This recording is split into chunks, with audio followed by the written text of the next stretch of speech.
Afro-Latin Jazz Orchestra. We have one representative from the orchestra. Hello. Greetings, y'all. I'm telling you, the way it smelled in the elevator, I should have said greenings, because it was, forget it. Just trying to make, it would smell like pot in the elevator. And then I remembered, wait, this is not New York. This is California. Things have changed, baby. Things have changed. Anyway, we just won the Grammy for Best Latin Jazz Album of the Year with The Offense of the Drum on Motema Records, and we're very proud of this CD because it really represents a complete departure from what people think Latin jazz is. We include music from throughout the Americas, just not just Cuba and Puerto Rico. We have Colombian music, Peruvian music.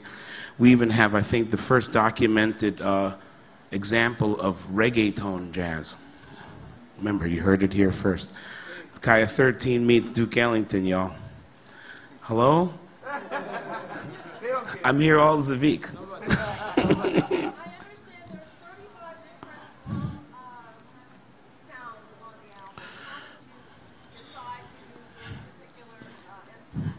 Well, for instance, in the Colombian porro that we recorded, there's incredible, there's very specific maracas to be used, a very specific bombon, and a large drum that it looks like almost like a taiko drum, but you play the sides of it and you play the top of it.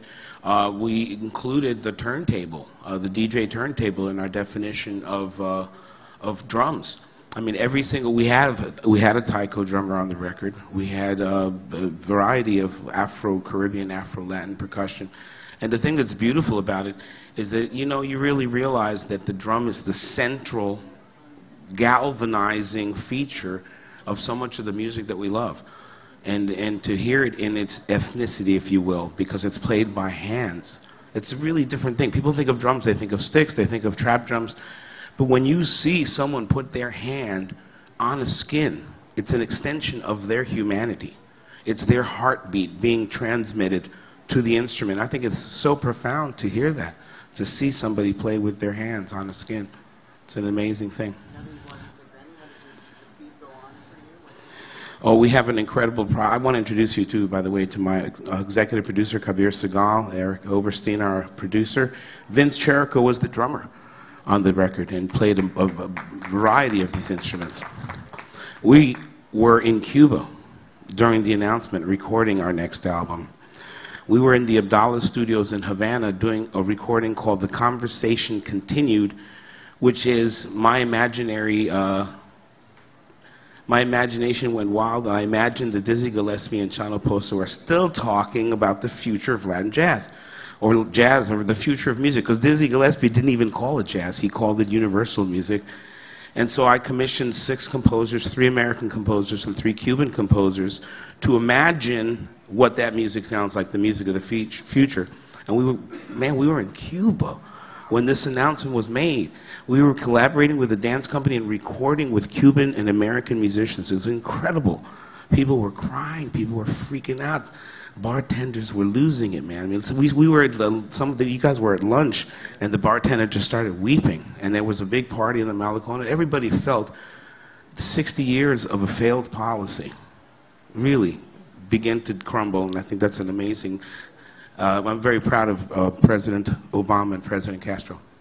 What is it about Cuba that gets the creative juices? Cuba, like Brazil, was one of the places where the slaves were not discouraged to keep their drums and their musical traditions alive. There's a couple other places like that. But I think the thing that makes these places amazing is that the music that comes from West Africa was free, that people were encouraged to keep their music. It wasn't repressed like in other parts of the slave trade. Also, Cuba is an interesting place. Cuba, as you know, has really been under a lot of suffering for many years, and so there's a spirit of unbelievable inventiveness. They say that invention is, you know, a real trademark of the Cubans. They keep those cars together, you know, with Band-Aids and cat litter. I don't know how they do it, but they do that with their music too. They keep their musical traditions. They're very proud of the Afro-folkloric tradition in their music, and I think that's something that we sometimes have moved away from. We forget that all of this is a celebration of Africa. Thank you. Hi, all. Great to be here. Third time's the charm, as they say. I teach at NYU. I have written a couple of books about John Coltrane. So getting this award and representing the Coltrane legacy, tradition, the Coltrane family that I'm very close with is amazing. I'm overjoyed and humbled at the same time. And I have been writing liner notes for many years, and I'm just glad that it's a category and an art form that is still out there. It still has a meaning, significance in this world of recorded music that we're part of.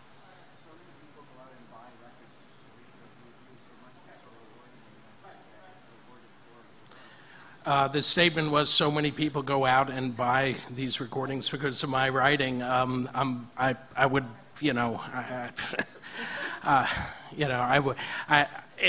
modesty prevails as far as that goes. I'm just honored that I'm able to put my words and thoughts and help explain, the importance of a lot of these incredibly historic and timeless recordings.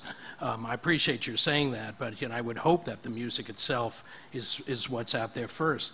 My philosophy, actually, about writing about music, whether it's books, articles, reviews, liner notes, is that it should never get in the way of the music itself. It should always be a path that leads directly to the music and never get in the way, like a window, in on what you're doing. And if it adds and extends and deepens the appreciation of the music, then I've been successful. When you go back to school next week, what are you going to say students about the Grammy week festivities? I'm going to say we won. No. I teach at the Clive Davis Institute for Recorded Music at NYU. So many people there are very aware of, the Grammys because of Clive's party and all that. So, thanks for the question.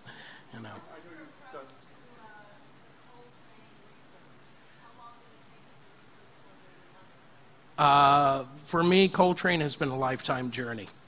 The liner notes specifically on this 1966 Temple University performance, which is really special because it was the one time live where he really started to chant and take the saxophone out of his mouth, as Miles Davis once suggested that he should do more often. It was amazing because this was kind of a legendary performance and nobody had really heard it in total. And there's a very dedicated Coltrane fanatic who was there with me today, Yasuhiro Fujioka from Japan, who runs the Coltrane House in Osaka. He found the tape. He found the tape that Temple University had recorded on it. And to have that as the beginning of the whole process, was amazing. Sorry, sir, I kept... Last question. You've written about Bob Dylan, his early days. I was wondering if you got a chance to attend the Music Airs. No, I've been to a couple of Grammy events this week, but I didn't go to that. There was a party that the record company residents had, so I was kind of committed to that. But I read everything about that. And I love that Bob, who we think of as being sort of in his own ethereal world, is abundantly and acutely aware of his place in the tradition and everyone who has added to his legacy. So yeah, exactly. So his own history is something that he's very much aware of too. I love that. Love that. Thank you. Thank you, guys. Thanks so much. Thank you. Oh, okay. The winner of Best Choral Performance, we have Craig Helle Johnson. Hello, hello. Greetings. Thank you. It's great to see you all. This is a very, very special honor for Conspirare. Conspirare is a family of musicians who come from around the country, and it's a vision we started about 20 years ago to sing a broad repertoire of music and try and make a difference from the heart.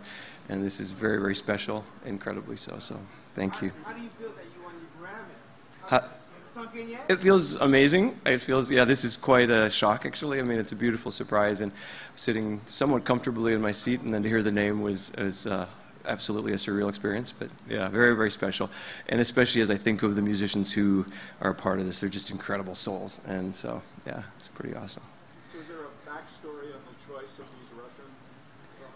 Yeah, you know, this we sing a really broad repertoire, and this has always been an interest of mine. I love this music, and I think it's often not really understood and perceived and received well by audiences, and so we just wanted these singers to really give it a reading. I'd love to actually call a couple singers up here. I'd love that we have one of our low basses who I think got to sing a low fifth for you guys. Hey, you guys come on up. This guy's great. Yeah.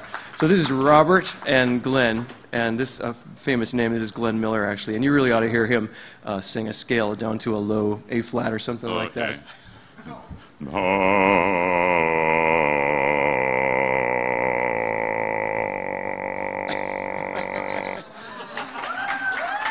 Without Glenn, this is impossible. Robert, you want to say anything? No. Thanks for the academy. Thank you. It's very nice. Okay, cool. I like that, man. That was great. Is that good? Yeah. Did you ever use that to get into trouble or to get out of trouble? Yeah. Yes, both. Awesome. Well, But, yeah. special to be here. Thanks, you guys, so much. Thank you. Appreciate it. All right, winning Best Classical Compendium, we have producer John Schneider and members of Partch. Hey, band. Greetings. What's happening? Congratulations on your Grammy. Does anybody know what classical compendium really is? What is a classical compendium? It's a catch-all for whatever they can't sort of push into other directions. It's interesting. The category is 3 years old. We were nominated the first year for another project, and then people are still figuring it out. So it's just anything that there's themes of some sort. It might be a composer theme. It might be a collection. It's a catch-all. Somebody figured it out because you won a Grammy. Yeah, thank God. They're our best friends. They're our greatest fans. Those guys who figured it out for us. You're paving the way for everybody else. So does that mean that people who were also nominated but didn't win did vastly different things? Vastly different things. There's a 2 CD compilation of one composer who is a beautifully unknown composer that was put out by ECM Records. It's a great record. There's music for mandolin and string quartet. I mean, it's all over the place. So the punchline for this band is that we play music of Harry Partch. Anybody heard of Harry Partch? Good, good, good. Yeah, exactly. At least 43 notes per the octave. All of the instruments were made custom for this project and for all projects because the man invented his own instruments. If you don't do the instruments, you can't play the music. So what does it take to invent those instruments to play? About 35 years of belly button gazing and a lot of hard work. The guy, Harry Partch, this man whose music we play, basically spent from 1920 till about 1972 building instruments. He built over 24 instruments, wrote a book on how to do it, how to play it, and hours of the most weird, beautiful music you've ever heard. When it was first released, it was called Folk Music from Mars. Yeah. So this must be incredibly rewarding to you because there's a lot of research and a lot involved in what you do. So it's really must be really rewarding. It's very cool, and I just wish Harry were here to enjoy it, right? He did get a Columbia record deal about 5 years before he died, which is, a big deal, which is why most of you, if you've even heard of Harry Partch, is because of the Columbia record. And someone asked him, very much like yourself, so what do you think? He says, too little, too late. What do you guys party? What are you doing to celebrate your win? I think, practicing for the next gig. I'm afraid so. I mean, we're in an opera premiere that's been music written for us and other instruments in 2 weeks. So we're working. It's a pretty wild thing. It's a wonderful thing. And we're in the 000 union. That's right. We're all members of the 00 Union. It turns out that doing avant-garde, unusual microtonal music. That's a joke. That's a joke. We all have day jobs. Which word didn't you understand? All of the above, right? So, any more questions? Thank you so much. Pleasure. Congratulations. Thank you. Good night. Exit right off this side. Oh, this way. Right. Thank you. Winning in category 78, Best Classical Instrumental Solo, is Jason Vieaux. Hello. Yeah, that Grammy one on stage is a little low. This is, after 22 years being on the road, practicing, and we, in a way, in a small way, I mean, we made, 13, 14 records, and you kind of, after a while, you're like, well, I guess it's just not for me, something like that. But, and because it's a small label, Azika is a wonderful team, small team. My management team is, pretty small. We don't have, like, the big structures. So, what it means is that the Grammys actually, you kind of, it's like, the fact that you got nominated, it's like it restores your faith. Like, yeah, they actually, there are people actually listening to these records, and so it's a wonderful day, definitely. Hell yes. I grew up in Buffalo, studied with Jeremy Sparks, founding member of the Buffalo Guitar Quartet, and then I got my bachelor's degree at Cleveland Institute of Music, where I've taught for 18 years now. I also teach at Curtis Institute of Music in Philadelphia now for 4 years. David Starobin, who's up for nominated for Producer of the Year, is my colleague. We co-founded the guitar department there together, and so yeah, that's kind of my training. Yeah. I would love to. I mean, if I could wear this around my neck for a few weeks, I would. Thank you. Thanks, guys. 67, Best Historical Album. Tonight we have Cheryl Pawelski and Michael Graves. Hi, Mike. Hello. Hank. So you guys on the board do a lot of historical Yes. repackaging. Yes. What were the particular problems or with a Hank Williams project? Well, the difficult thing about this one was all transcription discs. Some of them were pretty bashed up and scratched to the core. I did the record about 3 times to try to get it right. Mike got it right. He's a brilliant mastering and restoration engineer. He can tell you what he did. Well, if you don't know what a transcription disc is, so like an LP is 12 and transcriptions are 16 inches, and there's only a few of them. And for this one, there was only one known copy in the world. And when I got it, it was like, gouges all over it. It sounded terrible, but it's all about getting the right needle and making sure it's clean, and then transferring it and doing just as much as you can, but with a light touch. So you don't screw up the music, but try to clean it up and make it sound real without making it sound computery. So was there a backstory behind how you acquired this? Yeah. Sure. Do you know Colin Escott, the writer? Okay. So both Colin and I know this gentleman named George Gamark. He was in radio in Dallas, and he's a massive collector. And he buys large collections. And in this particular collection that he purchased, I believe he found it in Iowa, there were these transcription discs, and he didn't listen to them right away because because they had printed labels. I don't think he thought there was anything. There were no live recordings, right? Maybe just canned programming. Turned out he dropped the needle on one of them and said, "I think we have something." So then he let Colin know. Colin called me, and then we all met with Jet Williams, Hank's daughter, and it came to. One question. What's Sure. a Grammy win for a project like this mean for it? It's spectacular. I mean, I've been working in the catalog historical area for 25 years, and Hank Williams is, he's Hank Williams. You might just sort of expect him to win, but it means so much to us. Omnivore has been a company for only 5 years now, but we're all industry veterans. This was just an amazing vote of confidence, and it's going to give us a little pat on the behind to get us going some more. So. Thank you so much, everyone. Thank you.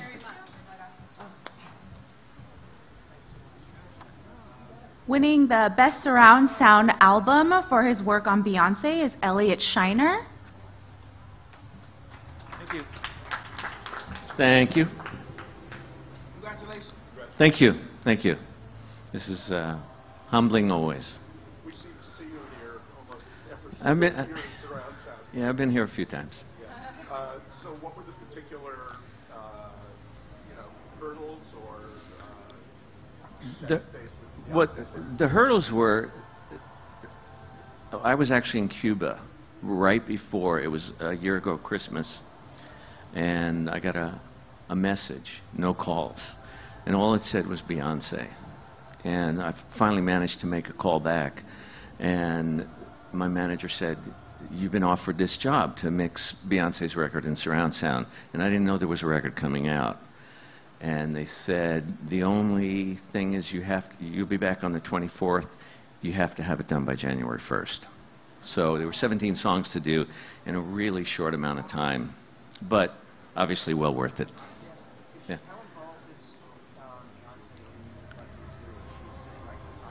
No, I did everything pretty much by myself and then sent the mixes for them to hear. Now, when going into a mix, you're sitting there listening to music. What do you think about going into the perfect mix for a record? Well, this is surround sound, so remember that it's more than 2 speakers. There's 3 speakers in the front, 2 speakers in the rear, plus a subwoofer. So you look at the music and try and figure out where the air candy is and what's going to work in the rear speakers and how you can maintain the attention to Beyonce but still provide distraction without interruption. Because it's Beyonce, her music is so amazing when no one's around and she's Kinda. My kids would bust me on it. Thank you so much. Thank you. Thank you. Thank you. Thank you. Hey, how you doing?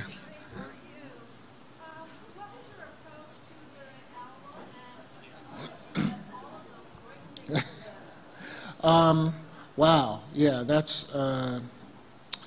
Well, the approach to the album was because Laura Nyro, the album is Map to the Treasure, reimagining Laura Nyro, and Laura Nyro was a huge influence on me, and what really stuck out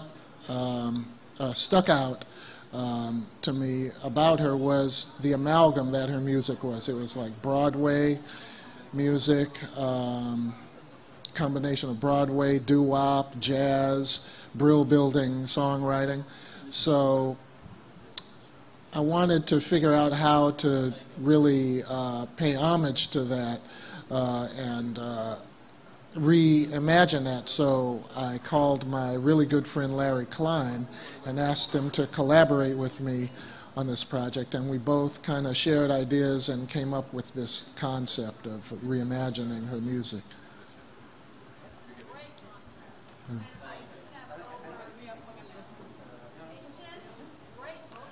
Yeah, it was, I just realized I didn't really answer your question. Yeah, we pooled our resources together. I've been fortunate to be able to perform and write for some of the best musicians ever.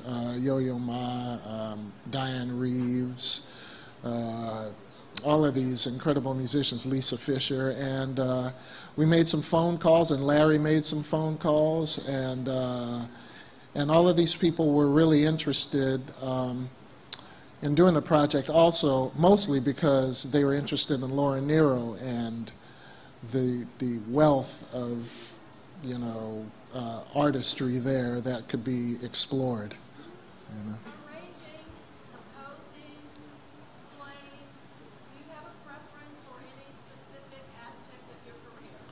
No, not really. I love composing, I love playing, I love arranging.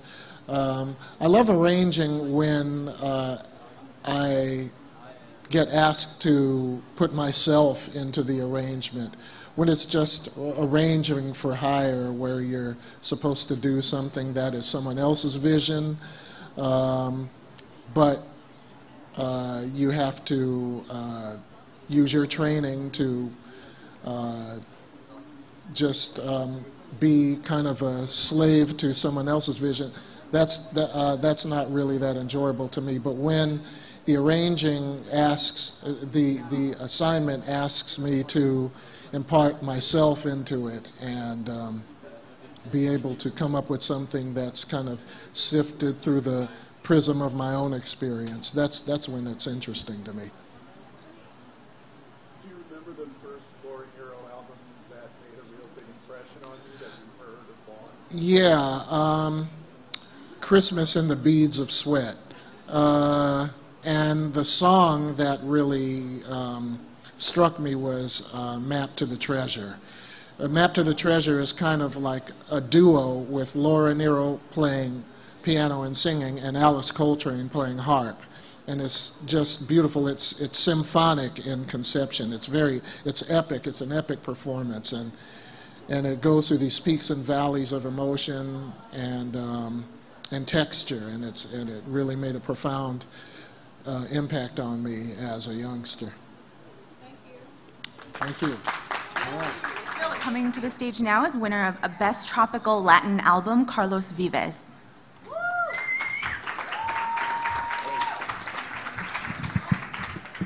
Thank you. Por supuesto, Carlos, pues, una celebración muy importante. Con esto es el año con el pie derecho. Y además el día de hoy va a pasar algo histórico, que va a haber presentación totalmente en español, Juanes. Sí. ¿Lo paisano? Claro que sí. De haber ganado este Grammy. No, muy agradecido, muy contento, pero muy contento de formar parte de un grupo de artistas que venimos de Colombia. Y me encanta lo que ha venido pasando en los últimos años con la música de Colombia.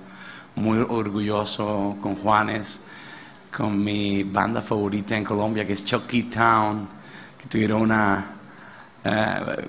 por supuesto, grandes rivales hoy, pero que están aquí hoy en este escenario maravilloso. Estoy muy contento de formar parte de ese movimiento de la música de Colombia. Después de tu regreso ha sido premio tras premio, premio tras premio.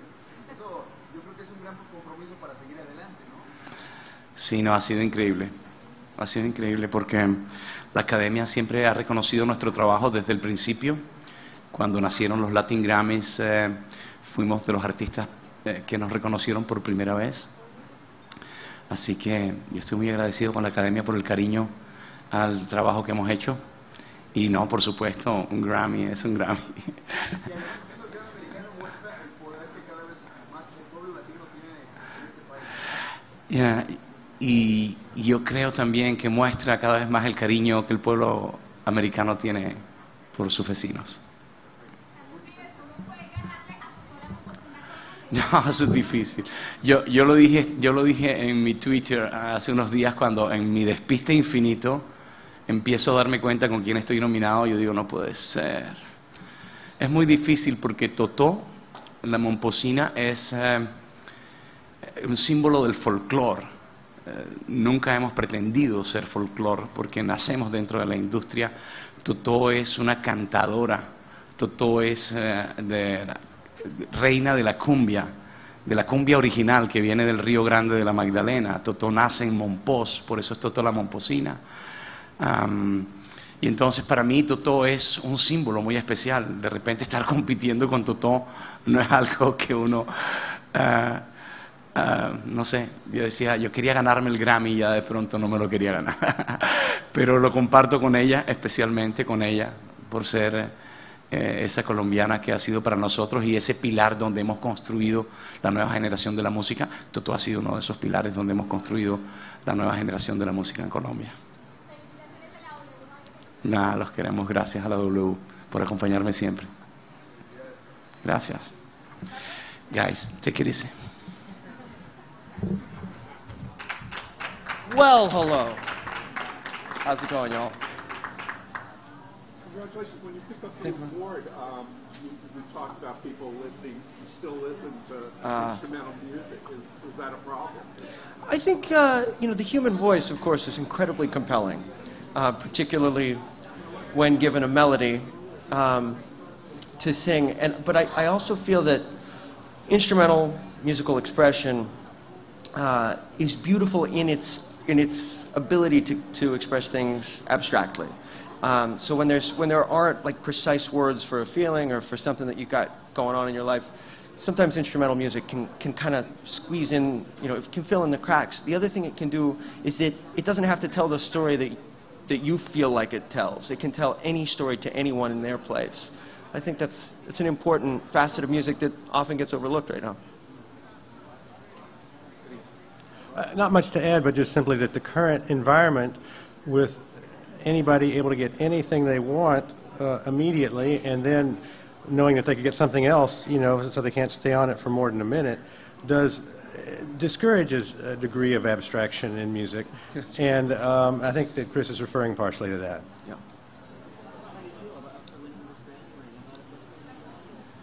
Oh, it was extraordinary to walk up there. So also, I got there like 5 minutes before our award was announced. I flew in from Minnesota, was guest hosting a Prairie Home Companion last night, which is quite an experience, and barely made it, and took a guess because Edgar said, we're about 15 rows back, but he didn't say which side, and we were walking on it right then. I was like, wow, if they announce our award and I'm not there, that's going to really suck.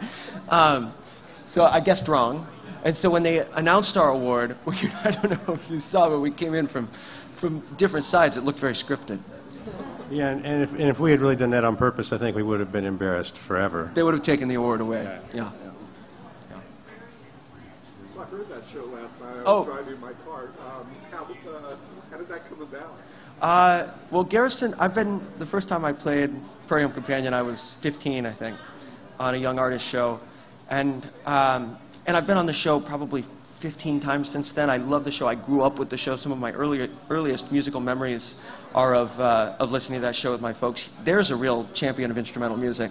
Yeah. It's an oasis of exposure for music that doesn't tend to get much. And Garrison asked if I would ever be interested in guest hosting the show, which was pretty crazy to step up to the middle of that stage and that microphone. My only fear was that I could get up there and go, we're coming to you live from St. Paul, Minnesota, fabulous Fitzgerald Theater, it's a Prairie Home Companion, and then not be able to say anything after that. 2 hours of dead air. That was my biggest fear. Made it through. So, you reunited with Nickel Creek last year. Are you going to be doing more of that going forward, or where is that? I would think Nickel Creek is definitely. We'll definitely keep doing things, and we'll just need to figure out what the next step is. It's so much fun to sing with them. That's sort of the other side of things. Quite a lot of singing in that band. Edgar was on. This is an interesting thing. I've been a part of winning 3 Grammys. Edgar has been on each of those records. 2 of the records were our records. So we have this one, and then a record we made with Yo-Yo Ma and Stuart Duncan called the Goat Rodeo Sessions. And then the second Nickel Creek album won Contemporary Folk long ago, and Edgar played on 3 or 4 songs on that record. Yeah, and I also, your first public performance reunited with Nickel Creek was on Garrison. That's true. And I heard it, and boy, that was such a joy to hear the 3 of you sing together. Wow. Thank you. Thank you. All right, thank you guys. Thanks very much. Hi, thank you so much. Hiya. Can you speak about the creative process for making the song? It's been such a big smash.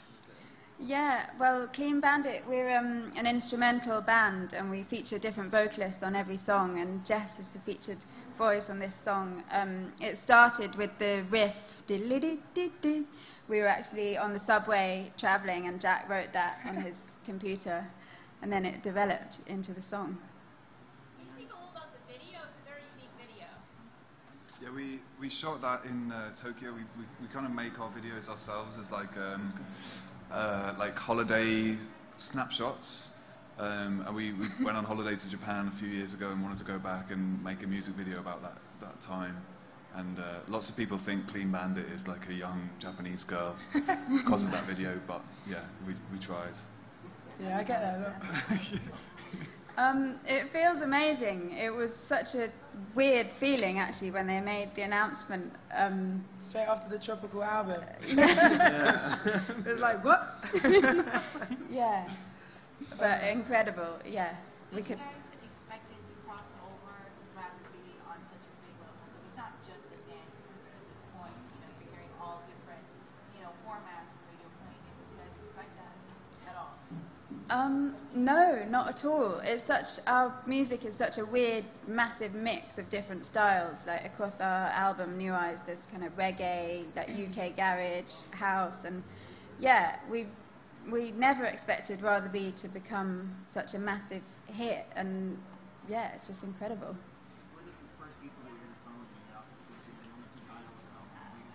Oh, I don't know. You've already called someone, I think, haven't you? Well, I sent a few texts, but I think I'm about to call my mum Probably. Yeah, parents. Yeah. Mom and daddy. What would be your advice for a young artist to win a Grammy? To work hard. Yeah, work hard. Like, don't stop. And like embrace every aspect of the changing music industry to get your stuff out there. Like you these days you can't just sit at a piano and hope for the best. You have to kind of grab every little tool that exists. Just really push yourself, really believe in yourself. And be different as well. Like you want to stand out from everything that's going on. So the most important thing and advice that I got given when I was starting was like, go and write 100 songs and be different and find you. And I think that for a new artist is the best advice I could give. Yeah. And get a violin as well.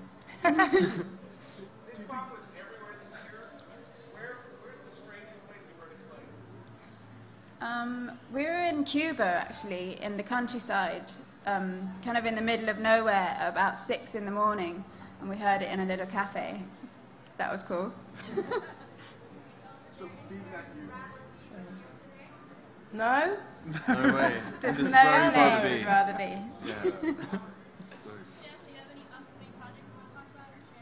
Yeah, I've just finished my my solo album, and I've just dropped my first single, Hold My Hand, actually. So that campaign's, starting now, and the album's going to come in May, which is really exciting. Yeah, Jack actually produced Hold My Hand, which is really cool. So being that you've been here during this Grammy week with all these artists around, and that you do use different singers all the time, have you been networking and looking for new people to work with? Not really. No, we haven't. We've only been here for a couple of days, actually. But hopefully tonight we'll meet some people. I want to get down with Beyonce. Beyonce. Yeah. And Herbie Hancock, if he's about. Yeah. Thank you. Thank you. Thanks a lot. Thank you. One more question. What's your follow-up? We've got a song called Real Love that's just starting to be played on the radio out here now, and it's featuring Jess, who released it together with Jess, Glynne, and it's a kind of dancey pop song as well with violins and cellos as well. Thank you. Hello. Thank you very much.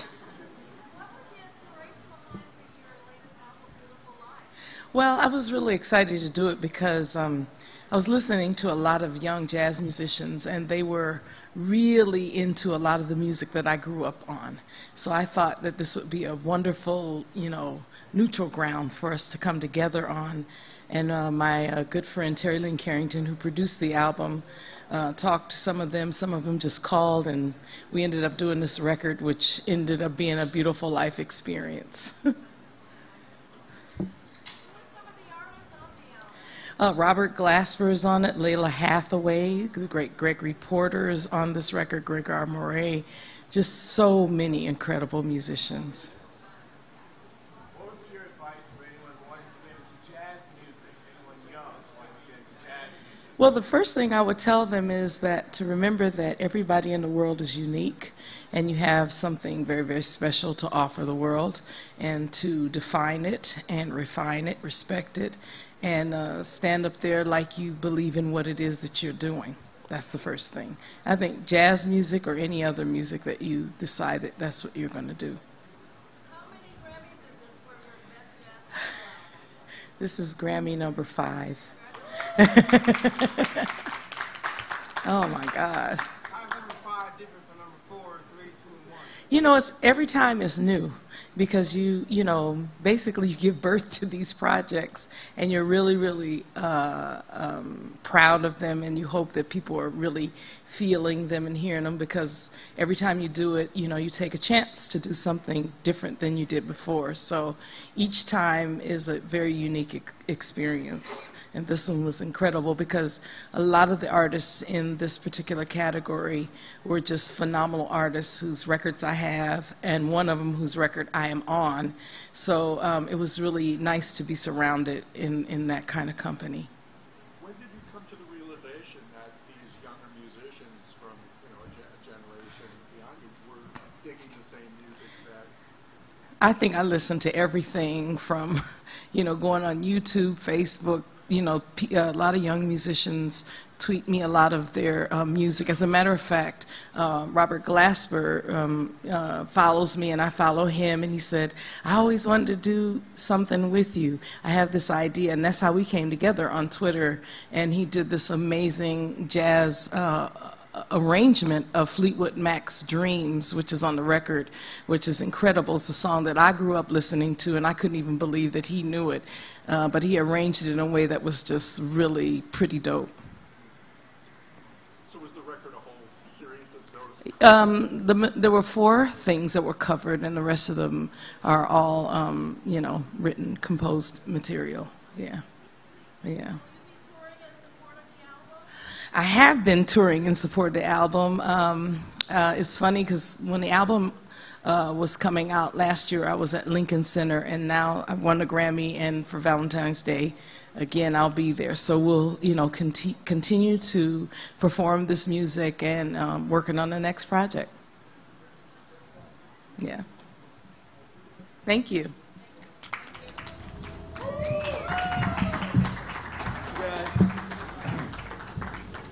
Hello. Good morning. So how was it up there performing with Brandon? Well, you tell me. I don't know. It's. I hopefully didn't destroy a beautiful song for her. She asked graciously for me to come and interlope a little bit, so and that's what I did. It's just, I love the song, and I had been listening to her on the Eric Church tour. Where she was on the second leg of the tour. I did, I think, 38 shows with Eric through the fall and into the winter, and I kept hearing these melodies as I'd walk in to get ready to do my part of the night. She was on first, and I said, "Wow, the girl writes good songs, good melodies." And then we got to know one another a little bit, and we talked about writing together. And then when she got nominated and they were asked to perform, a call came into us. So I said, I'll try to do the song justice. So hopefully it sounded good. No, we haven't written anything yet. I've been finishing my record, and which I think pre-order release happened this week, and it comes out in April. So, Secondhand Heart. That's that one.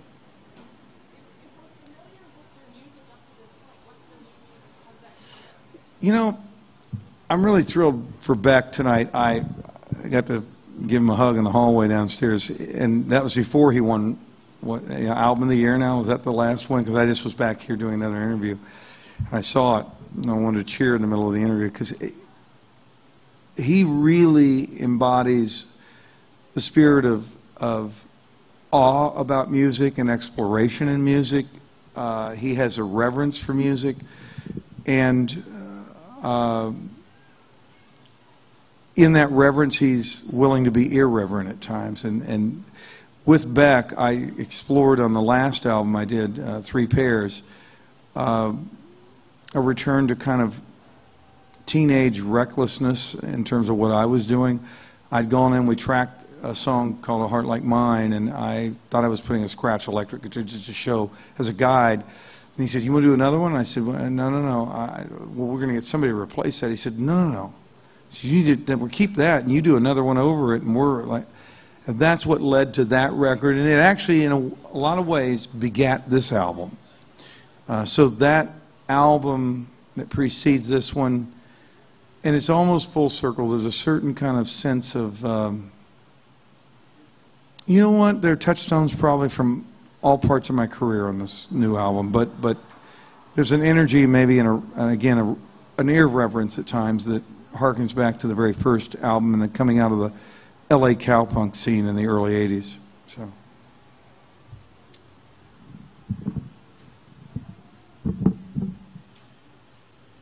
Got me? Huh? What do you think, since you were touring with Eric Church, what do you think of his performance out here? Well, he did great. I mean, I've watched Eric, raise the roof on 20,000 people, so he's, He's completely capable. And again, he's doing something with, certainly an attitude that oftentimes goes missing, not only in country music, but in all forms of music. People can get very comfortable in what they're doing and comfortable in how things are produced and done. And he very deliberately, pushed the envelope. So, thank you, guys. Have a good night. Man, this is like being in Vietnam at a briefing room. It's like the heads are down on his typewriters. Like poor guys, I'm looking there like posting all the dispatches. They keep looking at who's won. I'm up here rambling on. It's like interrupting there, trying to watch their show. Enjoy the rest of the night, guys. Winner of Best Bluegrass Album, the Earls of Leicester. Hi, everybody. We recorded our record in a shoebox full of broken glass in Peoria, Illinois. Sorry. No. We recorded in Nashville in Ocean Way. It was expensive. It cost a lot of money, and it was worth it. Now we have a Grammy we can sell back to Ocean Way. Yeah. And it sounds good. How you guys doing? How's lunch? How's your box lunch? Okay. Thank you so much. All right. Enjoy. Thanks. I already have. Good. Cheers.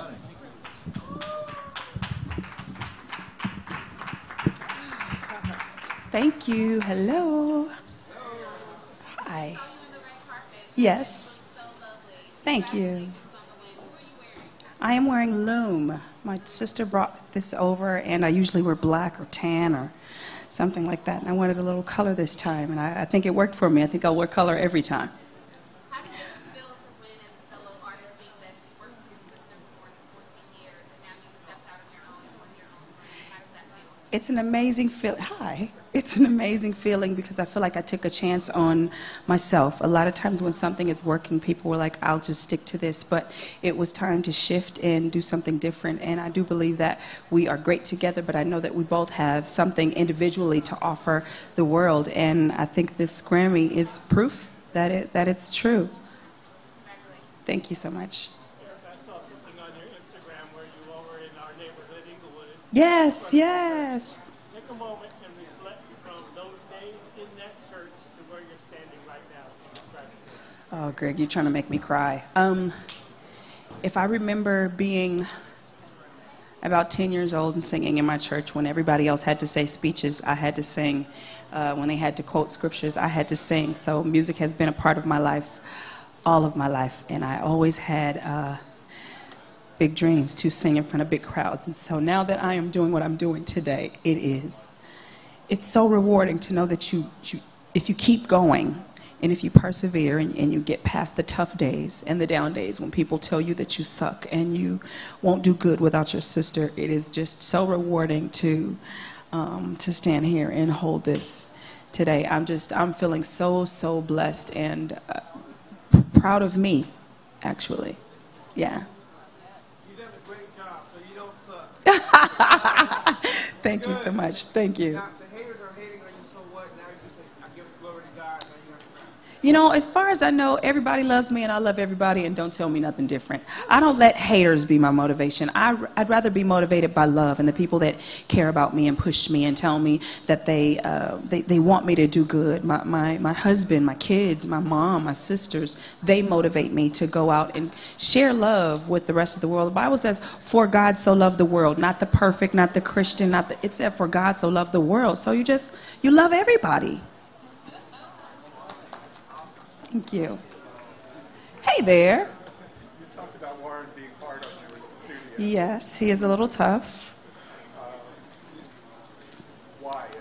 Well, when I'm in the studio, if I'm in there with Warren and I sing a note that I've maybe sang a few times on the other, he was like, that sucks, do something different. That's all you got? You're not going to give me nothing else? Or he was like, I know you can do better than that. I'm like, I'm giving you all I can. I'm drinking tea. I have ginger tea and throat coat and all this stuff. And, you know, sometimes it's hard, but he pushes me to go beyond what I've normally done as a singer and to challenge me to sing different types of songs, which I'm actually re-releasing this album. And there's a couple songs that are very different for me, but I'm very proud of them because taking chances and doing something new is, I think, a requirement in life. You know, it's easy to get stuck in a cycle and just do what's comfortable and what's safe, but I think we should all take chances, and he forces me to take chances with my music. Is that it? Yes. Hello.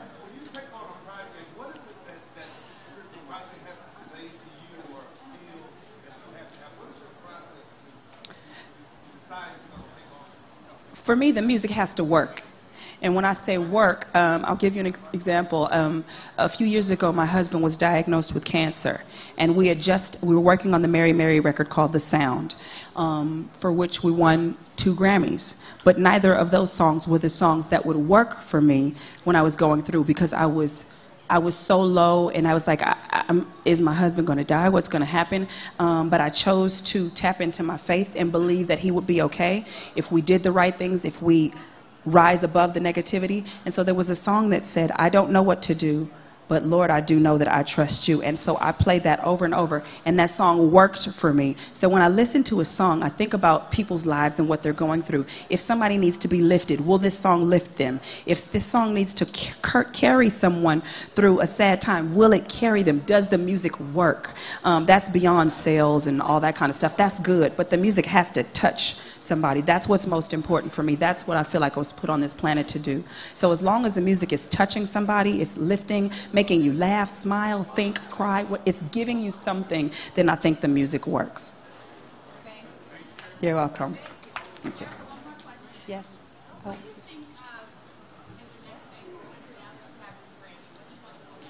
I want to continue to reach people. When I first started this, the label asked me who was my audience, and I said the world.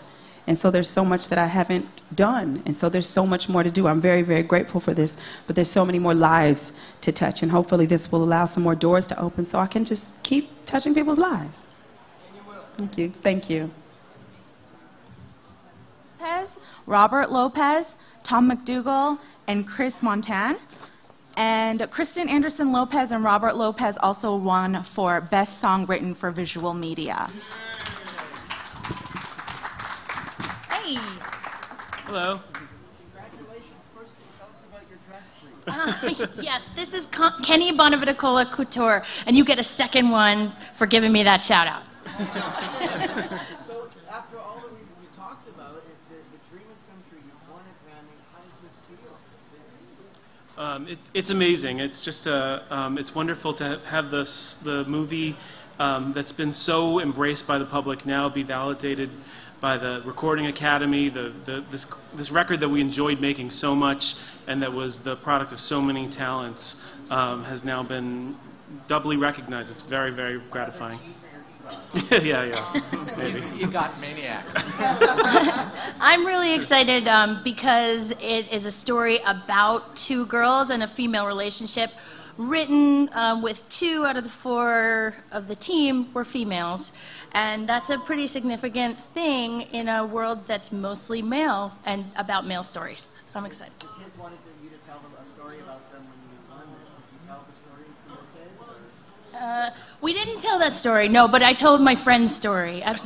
My speech was sort of about how my friend has a little nephew. My friend was on the soundtrack and has a little nephew. And he said, were you in Frozen? And she said, well, yes, I was, yes. And he said, how did you get out? And that's kind of been our life this year.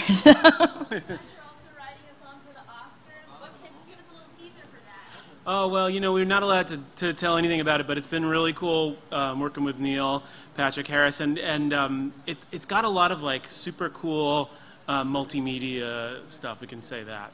Yeah, it's Neil doing what he does best, and he basically, just the way that Kenny Bonaviticola made this dress for me, we are tailoring it to Neil Patrick Harris and what he wants to do and what he does best. The song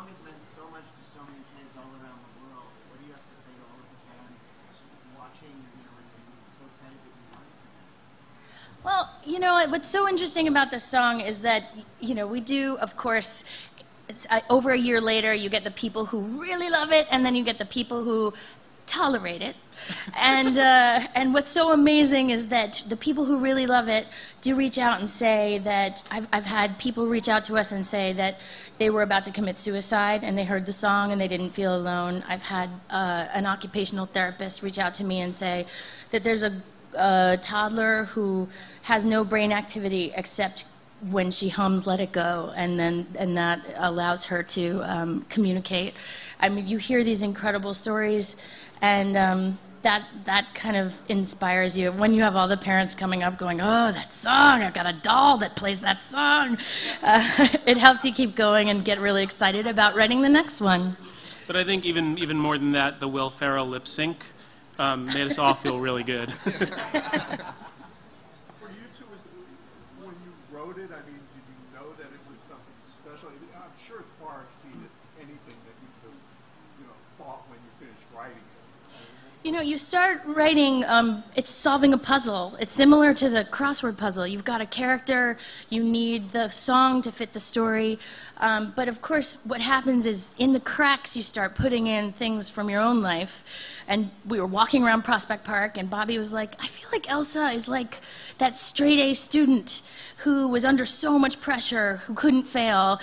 And then I was like, I feel like Elsa's like every woman trying to live up to these expectations for body image, and you know, we sort of put our own experience on it, and I think that what's been amazing is how that feeling of fear and having that clenched down feeling of fear, and once you let go of that and you can kind of find your own power, that's pretty universal, and we put our own experiences into it.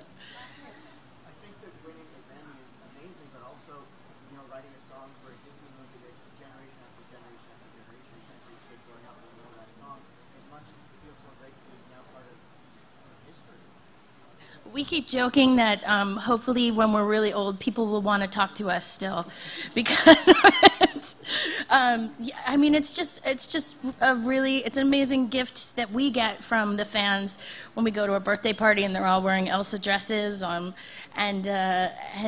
again, like I said, it just inspires us to try and keep growing and evolving and tell stories. Oh, here's another thing I just want to say, which is I want to really shout out to the Academy for thanking a compilation album and for supporting these musical stories, because there are so few of them, but to give us validation, that really means a lot. So thank you. Band.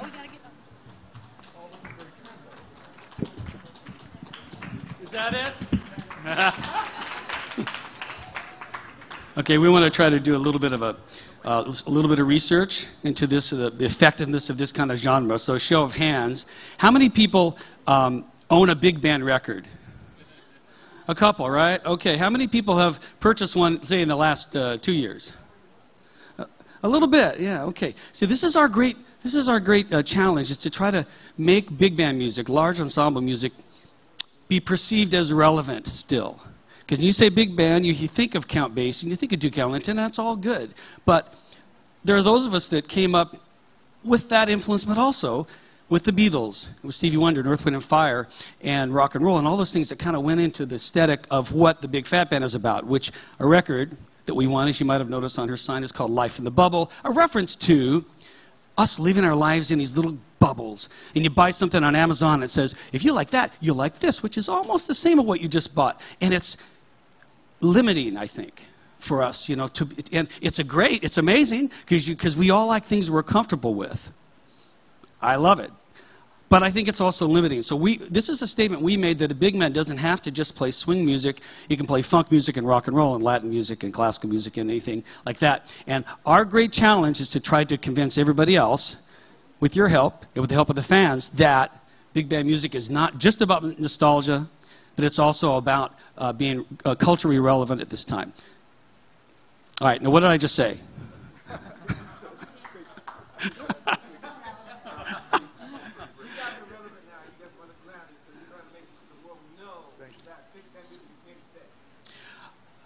It's interesting that it is here to say, because let's face it, it's it's survived for 75, more than that. Yeah, almost 100 years it survived in spite of a hostile economic and logistical climate. Even back in the 40s when it was the pop music of America, it really wasn't easy back then either. So it's remarkable to me that it's still hung in there. You kind of wonder if some of the styles that we listen to today are going to be around in 100 years, you know. In any event, it's a great honor. Let me bring producer Greg Field to the microphone because this guy can talk, and he's going to. Question. Oh, I'm sorry.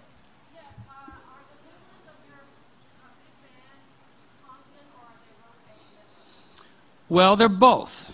We're Los Angeles based, and because we cannot make the economic equation balance most of the time, in other words, I can't pay them enough because I get a gig, and if I pay these guys $500, they'll still get a call to do the Academy Awards, which will be a week's worth of work, and they'll make $5,000. How do I tell them to turn that down? Look at these guys. They're not like college kids. They got wives and mortgages and, you know. So they have a responsibility to make that income, and so do I. I get that. Having said that, we've had a remarkably stable personnel, and I think it's because the gentleman behind me and the rest of the guys of the band believe in making that sacrifice for this music to endure. So thank you for your question. Yes, sir. That's an interesting thing. We're playing at the Newport Beach, what's it called, Jazz Party. And we're playing, we're about to book a gig at the Walt Disney Concert Hall, but it's not completely done. Thing is, on my soapbox a little bit here, last year we went to France twice. We went to Japan twice. We went to Australia. And we're freaking rock stars over there, and we play through crowds of 3,000, 5,000 people. And then we come here and we're schmucks again, right? And this is frustrating for us, that the country this music was born in, and it has a hard time. And yet, I don't know if it's just jazz. I mean, what was the festival they just had here in LA a couple months ago? Help me out. They didn't go. Yeah, exactly. And they were talking about how that was struggling, you know, to survive. When we went to France, we played in a classical music festival. It was a 2-week-long festival, music all day and all night, and people came to see it. So what is the difference between that culture and this culture is the question that we're asking ourselves. All right, I'm off my soapbox. I apologize for that. You're throwing red meat in my direction. Anything else? Thank you, everybody. Thanks. Hello. Thank you. Thank you. Thank you.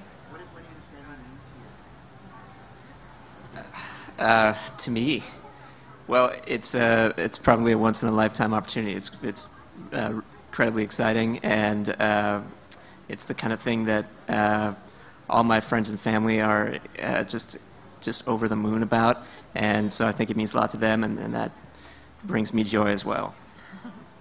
And for me, can I hold it? Oh, yeah. Thank you. We have to trade. For me, winning. Oh, is this way? Thank you. Just following the rules.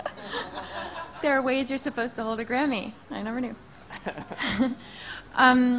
Yeah, winning a Grammy in general is really exciting because you feel like people beyond your circle of friends know about the work that you're doing, and also because it's just fun to go someplace where all these different kinds of music are celebrated, and then to get that special honor as like an extra little bit of icing on the cake.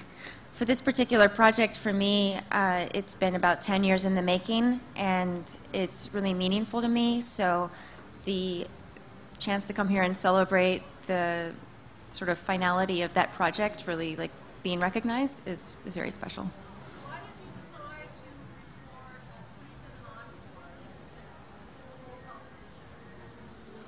Well, I had the idea, kind of just a hunch, that there weren't enough contemporary encore pieces, and when I checked up on that, it was true that that was a genre that people weren't really commissioning.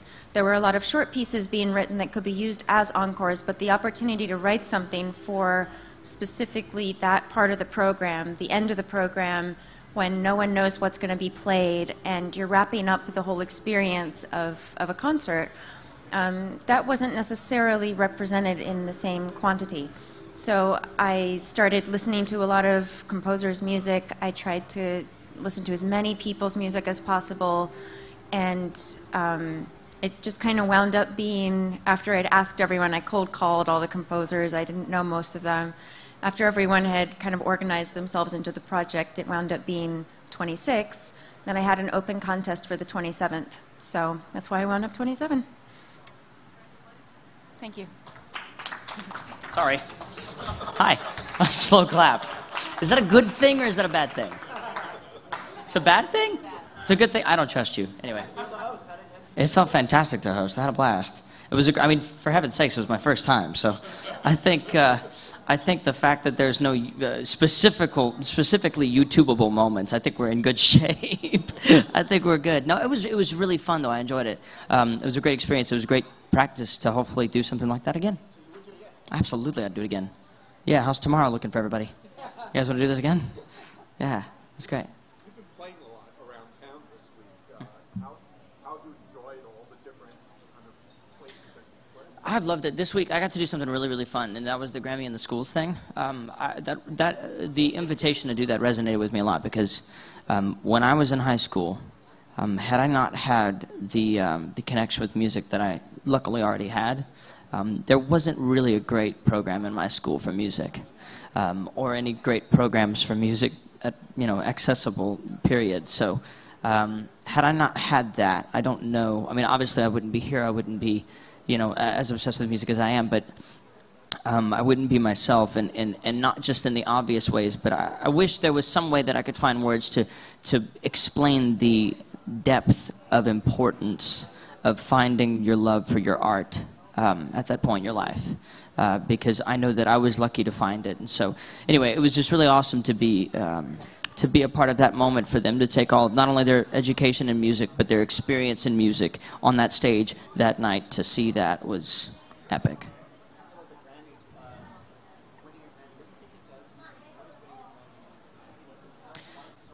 Well, the thing I've kind of come to realize recently is with all the things that I've said or tried to say about the Grammys, I think what it all comes down to is the Grammys voted on the industry. So essentially, somebody like me is saying that it's voted on, decided by, and chosen by my professors. As if I were in college, right? And it's better than the equivalent of an A+, I guess. Even the nomination felt like a good grade. You know what I mean? Because these are people that I look up to. These are people that I study. Not just look up to, but the two gentlemen that were just on this stage, I'll admit I was taking pictures on the side because I'm a huge. Oh, my fault. I'll delete them. I'll gladly delete them. Please don't confiscate my phone right now. But I will delete them. But I'm a huge fan, and I love that record actually, Bass and Mandolin, that they won for. But long story short, it's the people that I respect, and so the nominations, the things like that, it's like it's an incredibly good feeling to get that from your teachers, you know. Yeah, cool. Thank you all. Oh, thank you. I have no idea. And so that's what compels me. Ultimately, I'm not necessarily compelled by how I feel like the message is going to translate. I just have to be present and trust that those that need to hear it are going to hear it.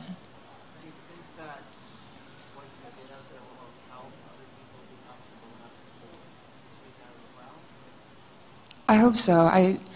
I still think there's a tremendous stigma around speaking openly about the issue of domestic violence, and I think there's a freedom and a permission that we give each other when we speak the truth and offer a path of liberation.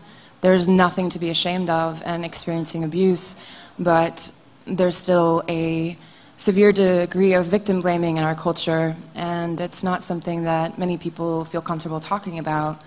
So I feel that it's a privilege to be able to have that conversation on this stage.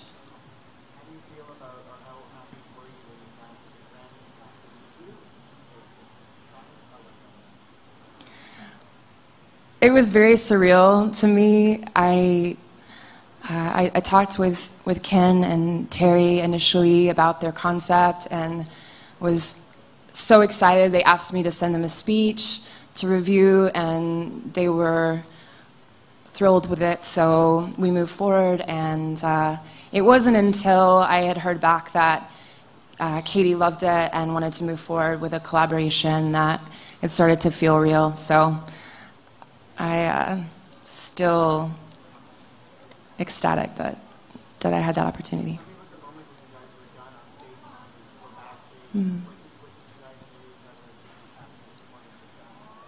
Well, we had separate exits, but I did get a chance to talk with her during the break, and she just shared with me that she was really happy that we had the opportunity to raise awareness, and was very encouraging. Ricky Jackson, Kenneth Chris Mackey, and Joseph Priolozny.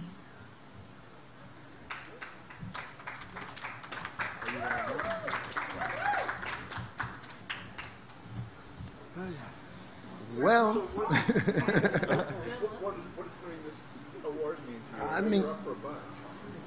this award is extremely special. It's always great when you get to do collaborations with friends as well as guys you consider family.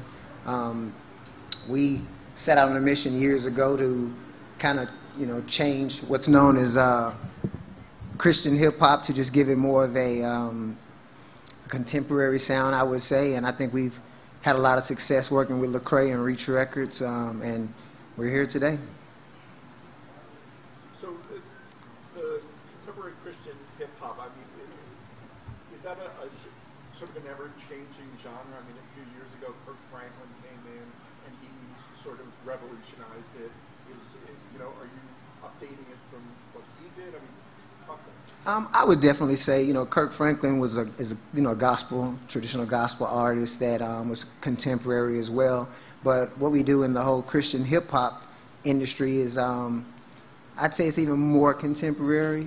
Just keeping it up to date with the exact the stuff that you hear on radio, as far as the production and the engineering and the songwriting itself. But yet we're delivering a different message, of course. So, yeah.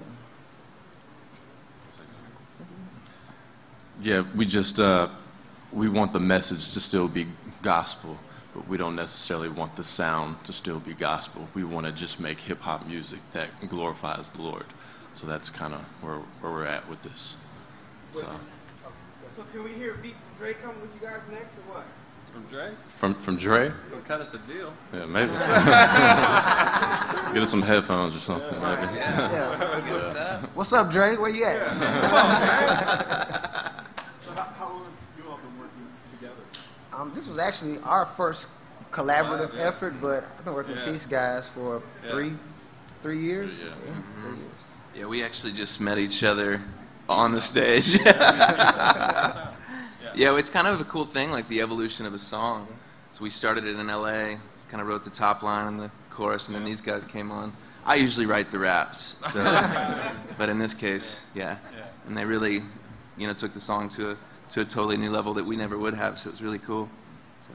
I've been working with for King and Country over the past 10 years, and Lecrae for the past 8 years. And so it was kind of cool, Joel reached out, hey, here's some songs, any ideas? And so it was just cool to, two different worlds, putting it together, and so that's how it came about. So really, really cool to see, just history and meeting new, extremely talented people, so. Is this a one-off or? Well, we were talking about that on the way up here, Part man. two. You don't know. You don't know. Another thing, as I'm standing up here and I'm thinking about this song, the night that we recorded it, or we started, just really working on it, we said to ourselves, we were in his basement, sweaty basement, wasn't in a big studio or anything, and we say to ourselves, man, this is going to win the Grammy next year. We literally called it and spoke it to an existence, and straight to his ears, man. Yeah. Thanks, guys. To thank, but who's been on all of our minds is Mary Clayton, who maybe some of you remember from our film, who sang on Give Me Shelter and 1,000 other amazing songs. And Mary's home recuperating from a car accident, and our thoughts and love and prayers are with her. So please, just sending good vibes your way, Mary. And so amazingly happy that Mary won today with us, too. So just wanted to say that.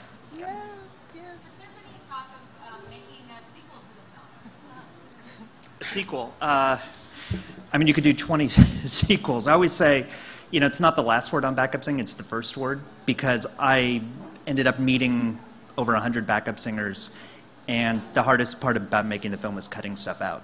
And I feel like there's so much more there. You know, I think we're all just catching our breath, but I would love to see there be more 21 feet from stardom, right?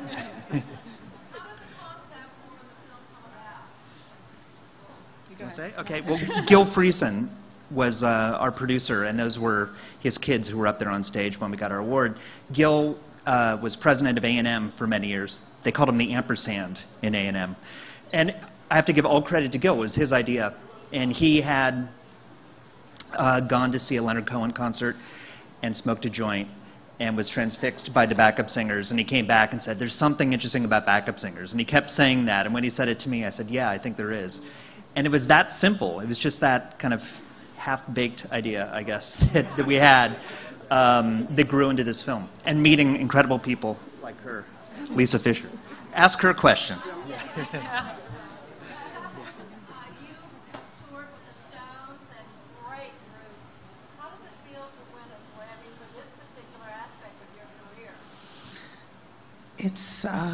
It feels like a circle. I was just listening and looking at 1987 when Luther Vandross performed at the Grammys, and it might have been my first time being there.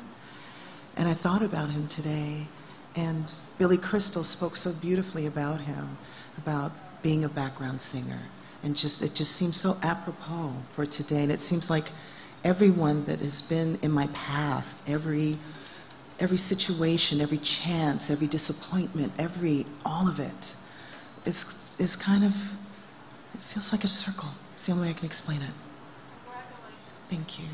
Lisa, right down here. Hi, Tanya Harkin. To see you. Oh, I'm so excited. Congratulations. Thank you. Okay, there have been, I know, so many places, times, people, but what moment stands out, other than this one right here today? What moment stands out when you realize to yourself, wow, this is my life, and this is what I'm going to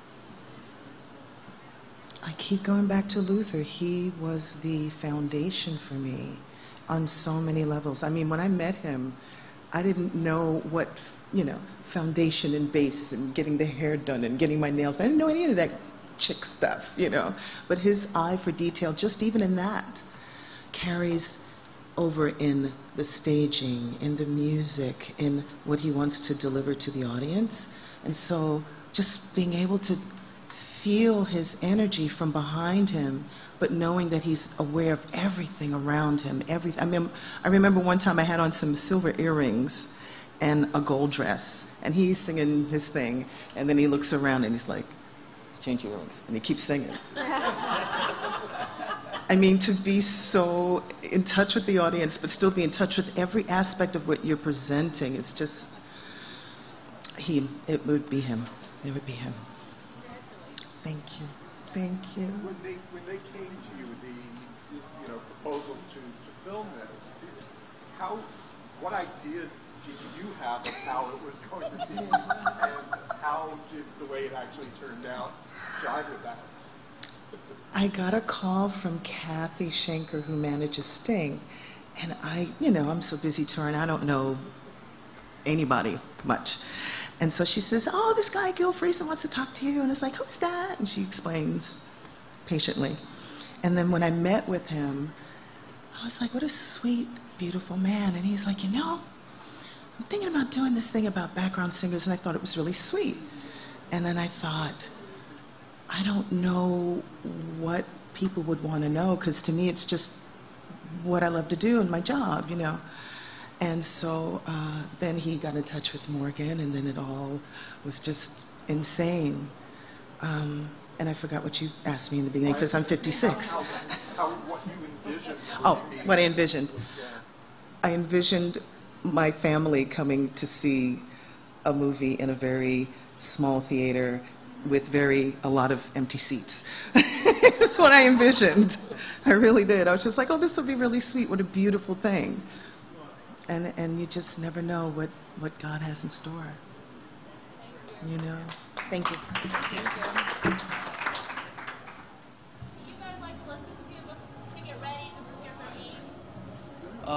I like to listen to Yo Gotti, a lot of rap music, hip hop.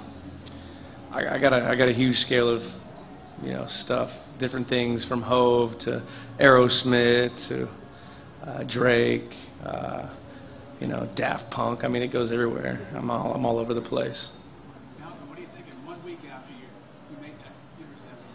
You ever thought you'd be, is it a whirlwind for you? Yeah, I guess it is. The parade, we went straight from the parade and came over here. Yeah, it's been wild. Been busy. Life has changed a lot. Can't even go to the grocery store. I'm enjoying it though. Blessed to have the opportunity. What are you guys most excited to see tonight perform? I thought it was pretty cool to see AC/DC. I'm not even gonna lie, I thought Madonna was pretty insane. Right? I mean, it's Madonna. If what you do doesn't work, can either of you please audition for the next Magic Mike movie?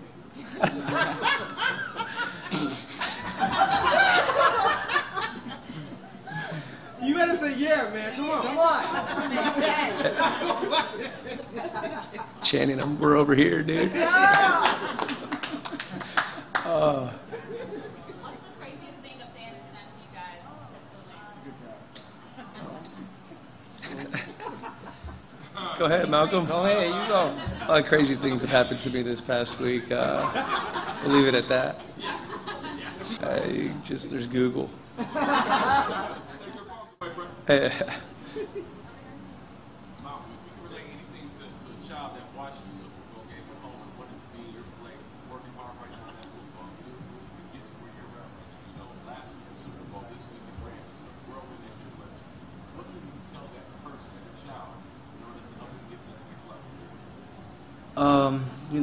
Just pick a dream and chase it, and just believe, have faith, dedication, and hard work, and never give up, and everything should turn out right. If it don't, if you give your best effort, you can't be mad at yourself. You seem to have had a spiritual side when you talked about the play, and it seemed like it was overlooked by the fact that people talk too much about they shouldn't do the ball, should they run the ball. Talk about how you scouted the play, and then how there was an aspect to this play about how you had a dream and it came to you. Talk about that. All week, my family and my coach has been telling me that I was going to have a good game, but at practice I got beat on it, and the key was preparation, and I knew the formation when they came out, and I'm a pass defender first, so I was thinking they was going to run the ball, so it just came to my memory, and I just jumped the route and made the play. What was the first thing that you thought when you saw the ball being released out of his hand? The first thing that you came about? I'm here, so I had to take the ball. We needed it. All right, Malcolm, you seem like a down-home brother. Now, tell me what your mama and them and the homies back at home, what do they say to you? It's so many of them. I haven't got back to half of them, but they proud of me. They just very proud of me. My mom and my sister were horsed when they came on the field, and everybody was just happy for me. Do you have the red truck yet? Oh no, I'm gonna get it Tuesday.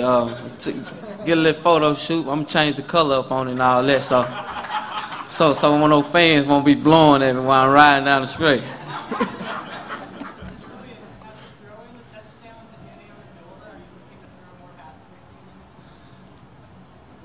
You know how it is with the Patriots. You're gonna do whatever you're told, and you're gonna do it with a smile on your face. So if they ask that, I will dial it up. We'll dial it up.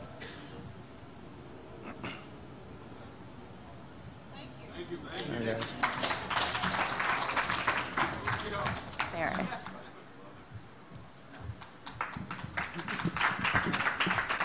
Everybody. So what are we doing? Well, it's incredible. I mean, I wasn't, like overly excited about it because, it's like this inherent fear of rejection, that you have to deal with. But I was, basically, I'm really here representing a small army of people who have believed in me for a long, long time, even in times when I didn't believe in me. And it's important for us to have people around us to encourage us, So I'm really representing those people and my family, my wife and my son. I remember interviewing you, I don't know, 15, 20 years ago. You were a rock performer. You're obviously changed your focus. How Right. did that come about? Well, I got clean and sober in 2005, and I decided to do the music that I love to do, that what makes me happy, and imagine that concept. Just forget about chasing the money, trying to figure out how to reach a certain format on radio, writing a hit record, but just doing what makes you happy. And here I am at the Grammys, so it's been a wonderful, wonderful. But that's how I came about doing old black spiritual music and digging into that, because this music is born out of struggle, and that message was relevant 200 years ago, 150 years ago. It's relevant now, and it's going to be relevant forever. And so that music speaks to me because I came up the rough side of the mountain. And so, and the fact that this music it has the ability to bypass this and go straight to this. And that's the most important thing to me. The most important thing that I get to do as a musician, as an artist, is I get to encourage others through my music and through my message. And so this will continue the journey, to open more doors, just to be a servant. That's all I am. What was your entree into Blackwood's gospel music? I mean, what did you listen to first? Well, when I was a kid, I grew up down south. I grew up outside of a little town called Winchester, Tennessee. And we were raised around all music. It really is a blessing, man, to be raised in that environment down there, that rich, fertile ground, where you got a little bit of everything. And I was, my view to the outside world was my school bus. And they played AM radio from our little AM radio station in our hometown. And they would play Dolly Parton and then turn around and play Al Green and then turn around and play Foreigner or whatever was on, radio at the time, and then turn around and play the Staple Singers, So I was raised around all that stuff. But when I left home and started exploring the world, exploring record stores and stuff, especially when I got to Memphis to do my first record with Atlantic Records, that's where I gravitated. There was a Mahalia Jackson record in that store, and that flipped the switch and changed everything. So that's kind of where it all started for me. Thank you. Thank you, guys. Please welcome to the stage a winner of Best Country Album, Miranda Lambert.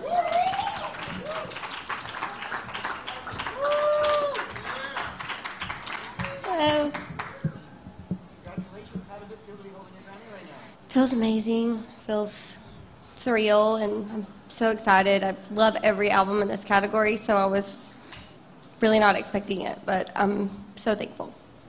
What does this do after winning your Grammy? What does it do for moving forward? Does it raise the bar? Do you just keep doing what you do? It just kind of validates you to keep doing what you do when you are holding this, that what you're doing is working and people are paying attention and they're enjoying it and it's moving people. That's why we make music, to move people. So this makes all that make sense.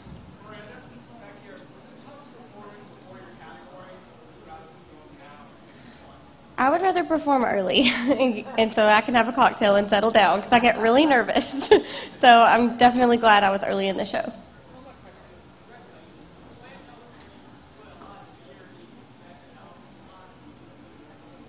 I can't hear him. I can't hear you. I'm so sorry. I can't hear you.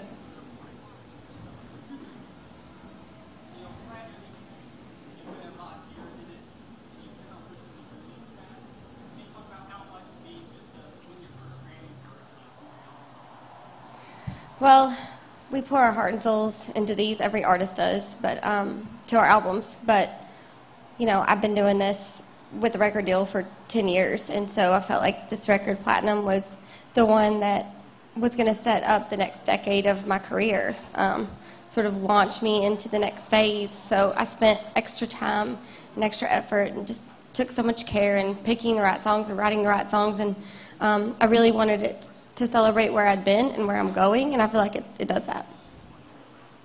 Your performance was so rock and roll. Do you feel like you already make rock music, or would you consider making a rock album? I'm country through and through, and I could sing any kind of music that would still be country because I'm from East Texas, as you can clearly hear. So I love to have a rock element in my music. It's just fun, and it gives me energy. But I'm a huge classic country fan, so I think I'm somewhere in the middle. Thank you. That's it? Okay. Okay, sorry. Okay, just ask it. You're already asking it anyway. What's the next phase you're talking about? The next phase was just the next 10 years of my career, just who I am. You know, I wrote my first record when I was 17, 18, 19 years old, and now I'm 31. So when I put out my,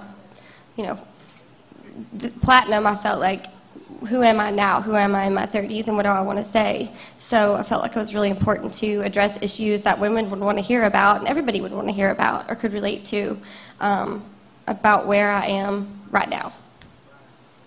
Thank you, guys. Appreciate it. Now we have the winner of the Best Children's Album, Neela Vaswani. Hi there. How are you? Congratulations. What does winning this Grammy mean for you and your music? I'm actually not a musician. I'm the first person in the category, since they combine categories, who's nominated for an audiobook. So in the children's album category. So I didn't write the book. The book was written by Malala Yousafzai and Patricia McCormick together, and the name of the book is I Am Malala: How One Girl Stood Up for Education and Changed the World.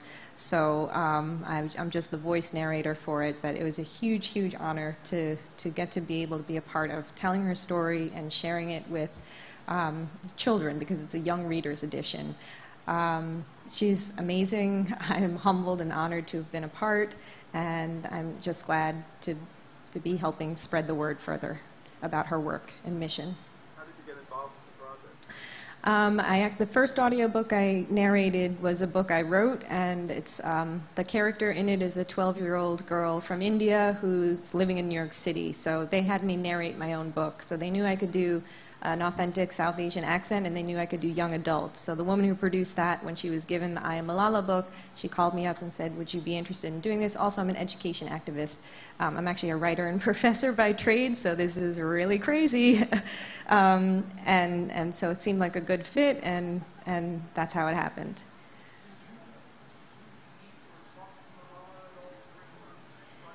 I didn't. We actually recorded in different places at different times, but also, I'm really happy she's busy going to school and helping to save the children of the world. She shouldn't have time to meet with me.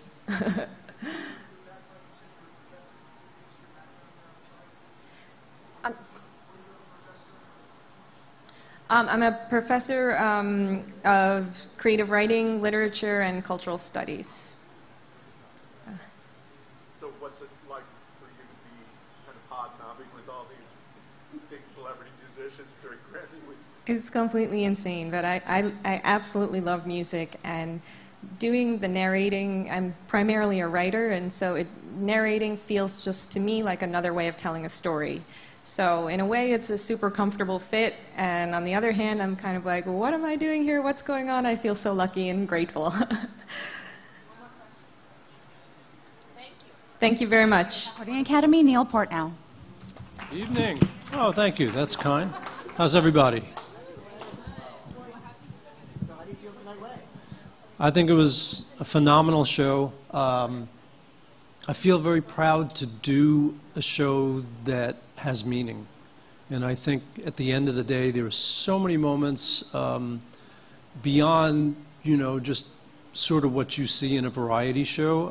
Obviously, what's going on in the world is on the minds of a lot of our artists, and for us to be able to platform that, and for the world to hear through the creative community, to be that thoughtful about it, but also thought-provoking, I think is something we'd be very proud of.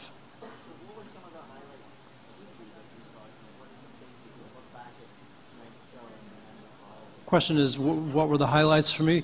I think I might see this a little differently than the average person, where you're looking at individual performances. For me, I guess the best analogy I can use, if I were a painter and given a fresh canvas to paint on. So I'd pick a subject, and every detail would be very important. You know, if it's a landscape, it's the birds in the sky and the ocean or whatever it might be. At the end of the day, you finish that painting. You put a lot of work into it. You hang it on the wall. You step back and say to yourself, what did I create here? So for me, my objective is to be able to go away and say, I think we created the greatest 3.5 hours of live concert music on television on the planet.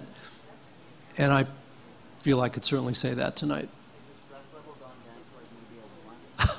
Stress level gone down to 1. Well, I'm with you guys, so that, you know, that's stressful. I'm kidding. Certainly it is a very stressful time, but I also relish it. There's nothing I'd rather do than do Grammy Week. And then, of course, tomorrow and Tuesday, we're going into our next project, which is the special we're doing on Stevie Wonder. So we'll go into rehearsals tomorrow afternoon, and then Tuesday and taping Tuesday night. So, you know, maybe Wednesday, stress will go down. Yes.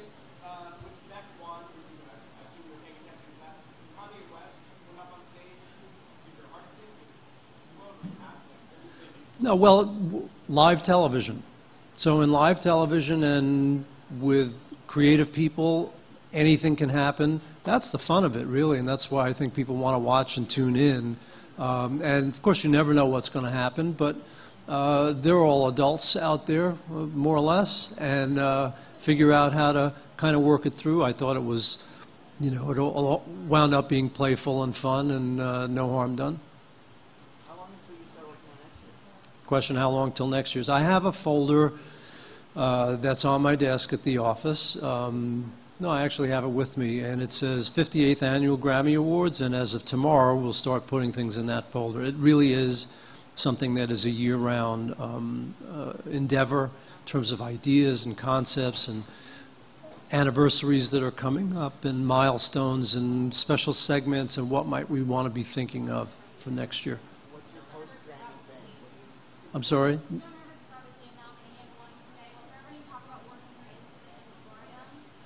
You know, the in memoriam is a very challenging issue for us. We have everybody included in memoriam in our program book, the official program book, and Grammy.com online. When we come to the telecast, we're going to do, you know, maybe if we're lucky, we have 40. We lost over 300 folks in our industry this past year, so it's a very difficult decision what's going there and what doesn't.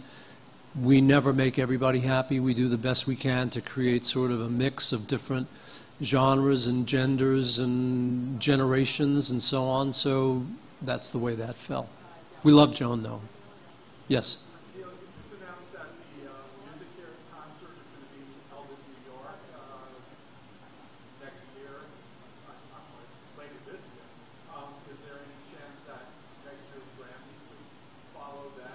Well, let's just tweak your point about what's in New York. It's the Music Cares Person of the Year event will be here as part of Grammy Week.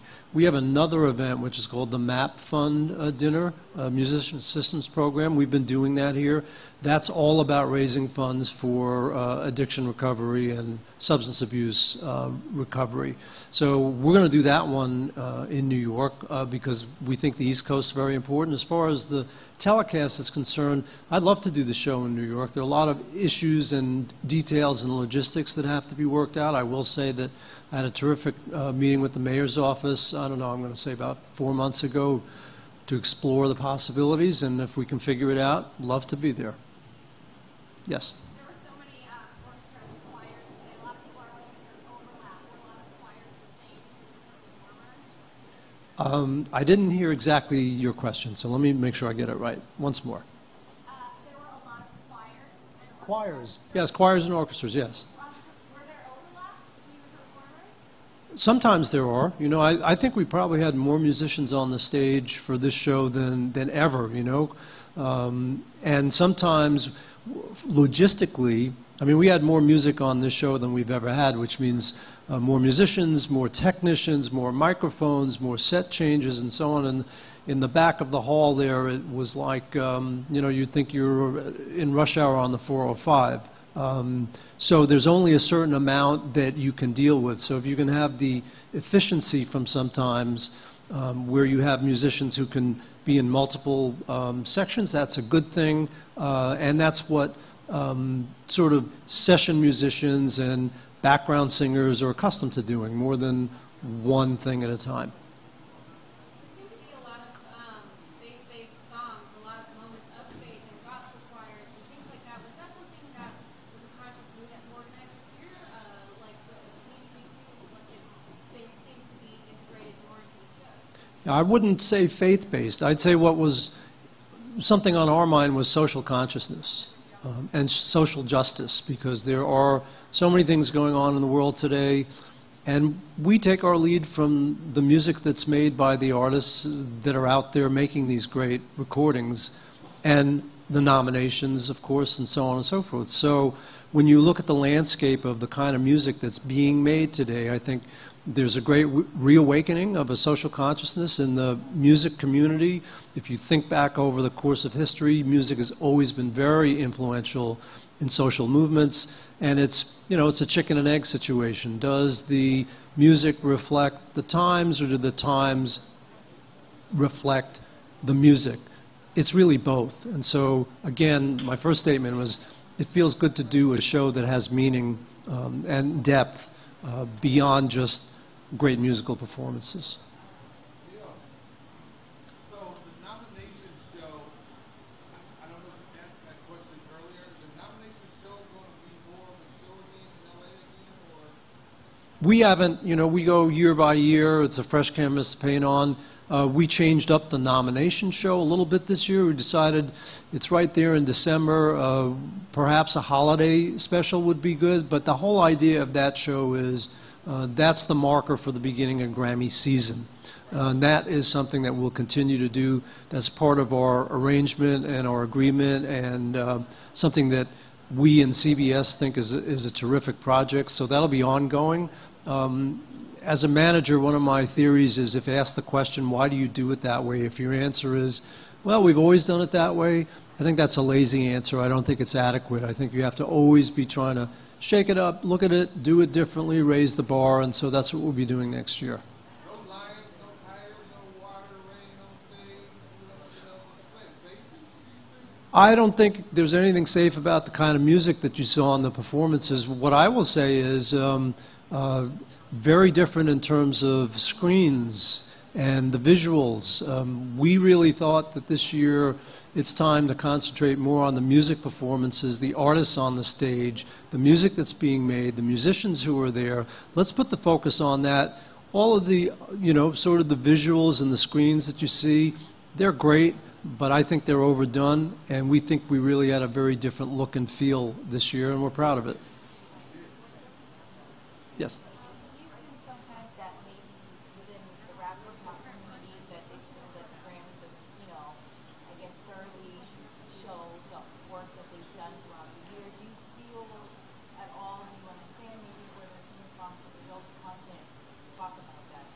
Yeah, and look, we have the interesting task of trying to serve a community where we have 83 categories. So that's a lot. We can't possibly focus and have everybody in the mix every year. So every year is going to be different.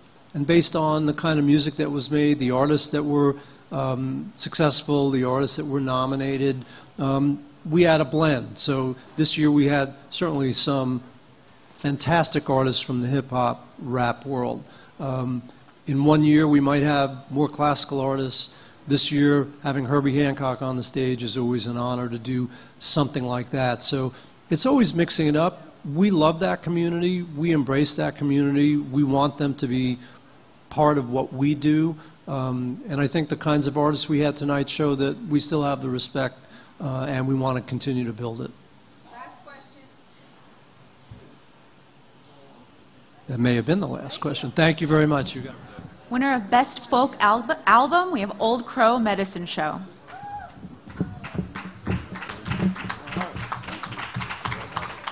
Thank you all. Good job on stage. Thanks. Appreciate that. Thank you. It's hard to play to that kind of a crowd that's mostly seats. But it seemed like the chairs really enjoyed the performance. Some of them lifted up. So how did it feel to be invited here to play and walk away with a Grammy as well? A really exceptional event to be a part of. Just such an honor. We've been making music together for going on 17 years, which means we started when we were really hardly more than children. And so it's the culmination of a lot of hard work, and it's really exciting to be recognized for it.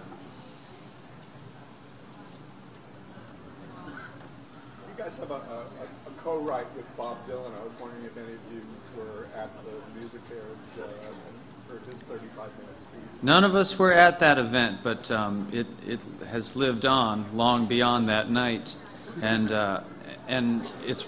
I think he finally said everything that all of us were waiting to hear. He connected all the dots in a way that Chronicles doesn't even do. So what's next for you guys? Well, we're going to be playing the Grand Ole Opry a lot because we're members of the Grand Ole Opry. We're really excited to be bringing old-time string band music into Nashville like it hasn't been there in a long time, and proud to be carrying on that tradition. When does that kick off? Our next Opry show is it's on the 20th and the 21st is our next Opry shows. And our new video comes out. Oh, and our new video comes out next week for our song appropriately titled Brushy Mountain Conjugal Trailer. It's a hillbilly rave-up, y'all. Is there a backstory on that? We filmed this video at the Tennessee State Prison, home of James Earl Ray. The place is heavy, but we lightened it up considerably.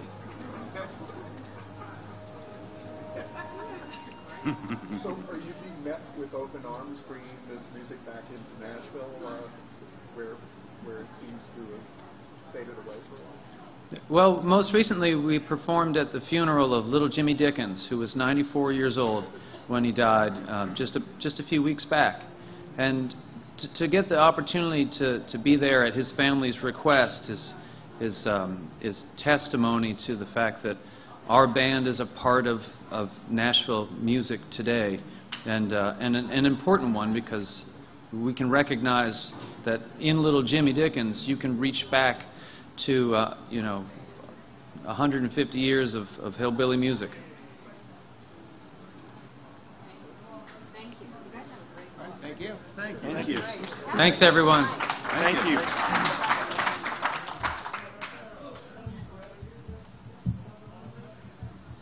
Is going to be Joe Spix.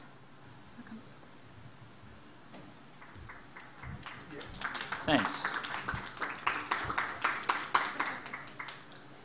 So you, yes. Congratulations. Thank you. You won for Pearl Jam's Lightning Bolt, and I noticed Jeff Ament was one of the people who was nominated. Correct. So what was his role in the creation of the package? Jeff was kind of the team captain, so to speak, and he had a real vision for what he saw the artwork being, and it was he that worked with Don Pendleton, one of the other guys on the team, who is the illustrator. And so Don he's an amazing illustrator, and he did all the packaging illustrations throughout. And he and Jeff worked very close together figuring out what all those were, and that was this collaborative effort that sort of spearheaded everything. So Jeff was, it's really it was his baby. So, in many ways I viewed my role, when I came on to help put the whole thing together, make a package out of all these art elements.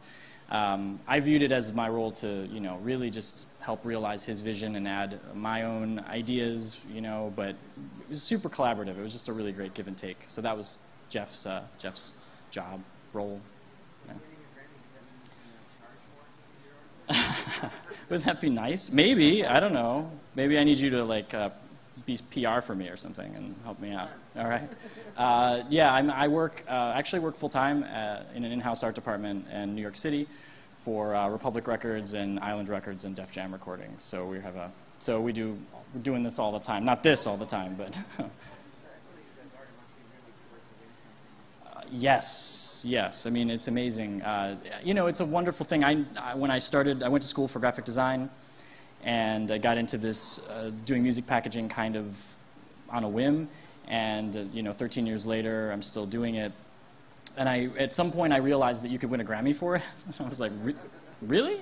So it's kind of amazing. I mean, I think that there should be awards at this level, that get this much press for designers and artists who work in all sorts of fields. There should be Oscars for this. There should be all kinds of stuff. So I'm just pleased to be representing a whole group of people who do this craft as well.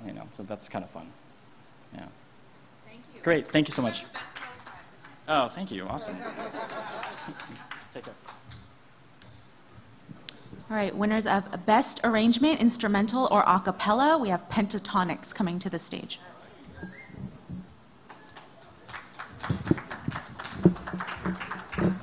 Hi. Thank you. Thank you so much. Oh my gosh, you. we love Canada. This is the coolest thing that's ever happened in our career, honestly. It's just an honor to be here. And the fact that we won, we can't believe it. When we were nominated, we were crying, so you can imagine how we felt now that we've won. So how does this change what you do next? Does this raise the bar really high for you, or what? Definitely raises the bar. Yeah, in a way it raises the bar, and it also, I feel like, validates what we do. I feel like it gives us confidence. We're kind of making our way into the original world. We've done a lot of covers and a lot of medleys, but now we want to start writing original music, and I think this is kind of a milestone in our career that gives us the confidence to go on that journey. Yeah, thank you. Thanks. We've been texting everyone. Yeah. Our parents, our friends. Yeah, we haven't stopped. Trying to send them out as fast as they're coming. Yeah. And where does the Grammy end up? So, where are you guys going to be putting Well, we're hoping we each get one. That's what we're hoping. No, we don't. We have don't no know. idea. But I don't know. If we only get one, What do we do? I don't know.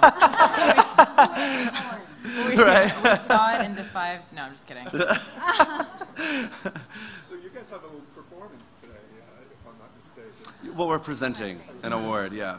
And last night you performed. We did. Yeah, we performed at the Clive Davis pre-Grammy Gala, and it was amazing. So talk about putting together that Bee Gees medley and singing with Barry. Sure, yeah, it was very last minute, but it was just an honor to be able to do that for him because he's such a legend, and to be able to sing all those beautiful songs, and there were so many legendary people in the crowd. We were very nervous. We were very nervous, Yes. but obviously really honored because that's such an exclusive event. Totally. Who are you excited to party with tonight? Is there anybody you need to meet? Beyonce. Beyonce, Blue Ivy, Jay-Z. No, we heard that actually Sia is apparently going to be at the same party as us tonight, and I want to meet her so bad. Yeah, big fans. Yeah, we're big fans. Can you guys think about your passion for a cappella music and how that came about? Absolutely, yeah. We're all choir nerds. We have been our entire life. And there was a show called The Sing Off, and we all auditioned just for fun, just to do something fun. And then I remember the first time we sang together, we were like, this is something special. And we definitely went through a lot of hard times, because a cappella is not something a lot of people believe in. But we knew we had something, and so we just started a YouTube channel. Our first video was with an iPad. And this video we did that we won a Grammy for, we filmed it in a kitchen. We recorded it in a bedroom closet. I mean, it's just like crazy to think that you can take things in your own hands and really achieve something great. And so we're just thankful to be here. Last question? Yeah. Oh my gosh. The makeup design. I don't remember. It was so last minute. Yeah. Honestly, on my way to the shoot, I got the contacts. I just stopped at a place and got them really quick. Yeah. We pretty much designed it ourselves. We just drew inspiration from some photographs and some photo sets and models and stuff. It wasn't really like there was a general concept, but we all Yeah. we're all so individual in our like fashion sense or what we kind of like for ourselves anyway, and so it all just kind of came together. We just had like basic things of what we wanted it to be, and then all kind of put it together ourselves of what we wanted to look like. Thank you. Thanks. Thank you. Thanks so much. Thank you. Oh, we Thanks. will. Kathleen Heffernan, Solal Misan Masher, and Jet Steiger.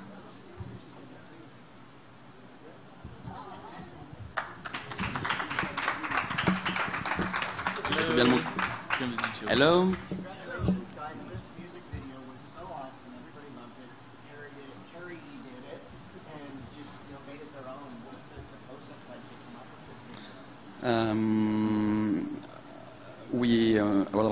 What to say? Speak a little bit for me, for us.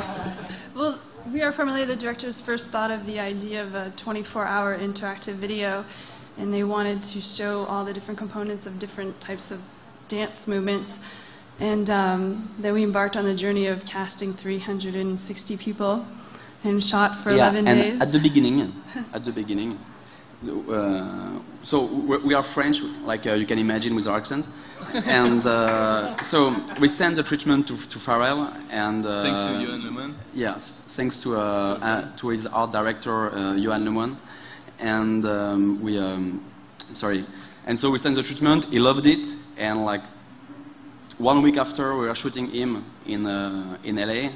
So you can imagine what is for French guys to arrive in LA to shoot with Pharrell and to do this crazy project with a big crew, like more than 300 talents, dancing in a video. So, and it's our first US project. So we hope that we'll have a second one, and we hope to see you again. I think also, a big thing about it that it was so inspiring, and so all the cast was so happy, and then to see people do the project, and their own version was so amazing to see all the different countries and people. It was so well received for so many different genres and ages. It was so powerful for us to watch. What was it like, and was it as powerful to be there and see it all come together? Yeah, it was an incredible experience. Yeah, and we shot during 10 days, and fortunately we started with Pharrell. We shot him during 2 days, and it was so powerful. And it's not just for you. It's the real feeling that we had shooting him. He gave us so much energy, and so after we keep this energy during the other 8 days. And it's pretty unusual to shoot during 10 days for a music video, but it went fast, and the mood was just perfect on a set. Happy? Yeah. Yes, we are happy. Yeah, I think the energy of the song really spelt for the project.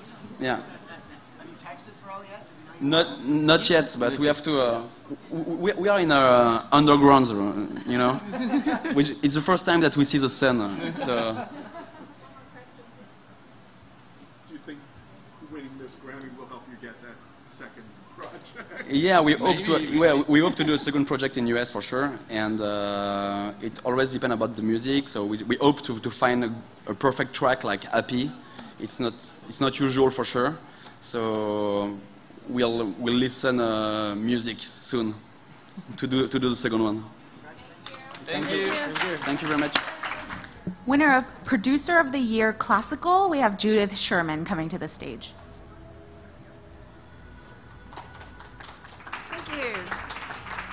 Thank you. Hi there. Am I supposed to talk or are you supposed to ask? All right. Well, I'm a classical producer of the year means I was allowed to list 9 of the recordings that I made this year.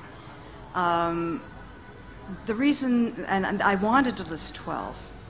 And one of the things that happens with classical records is I work with a lot of composers who are still above ground, and so he or she will write a piece, it will get performed, it will be recorded, it will be put on the shelf, so on and so forth. So this year, a whole bunch of those things that had been in the pipeline all of a sudden arrived.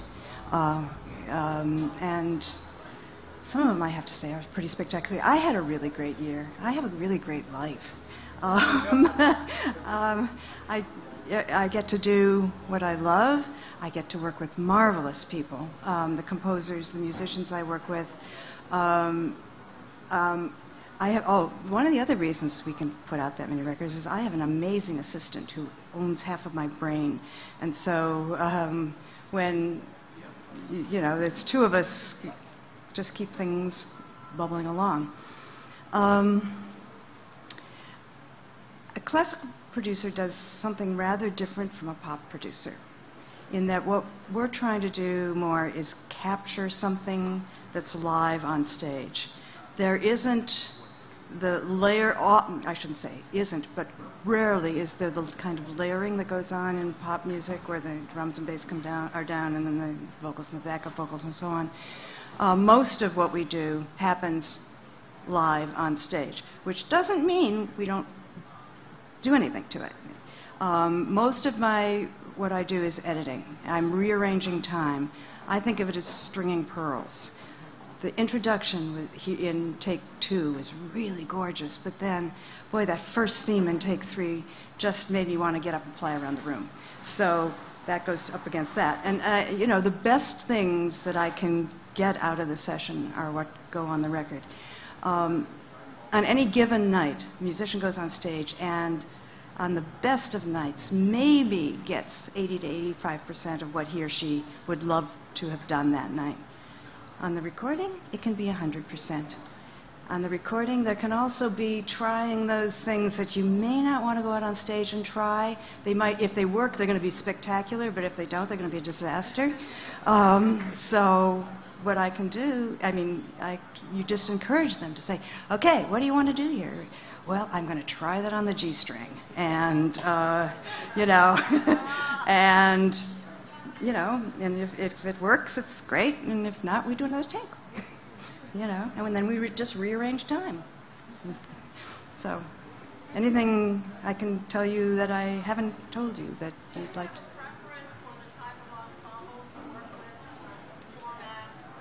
I wouldn't say I have a preference. I guess chamber music is really where my heart is much of the time. I work with a lot of string quartets, probably more string quartets than is good for my health. But I love working with orchestras, of course. The chamber music thing is much more intimate, much more individual. Each person in the ensemble can be an individual, and then all of a sudden the whole thing can meld into some one voice and then break apart into 5 or 6 voices. That's pretty thrilling. I love solo piano, and I love working with pianists who put themselves on the edge, and they can delve sometimes deeper into music than a group can do because they're only up against themselves. And they can, you know, those who push themselves give us really warming and joyous performances. Thank you. This is my 4th Producer of the Year Grammy.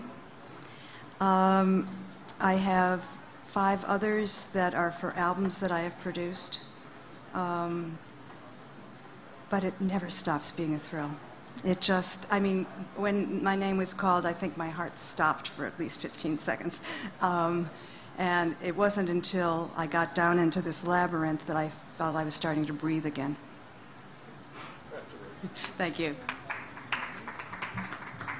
And coming to the stage is Joël Saunier.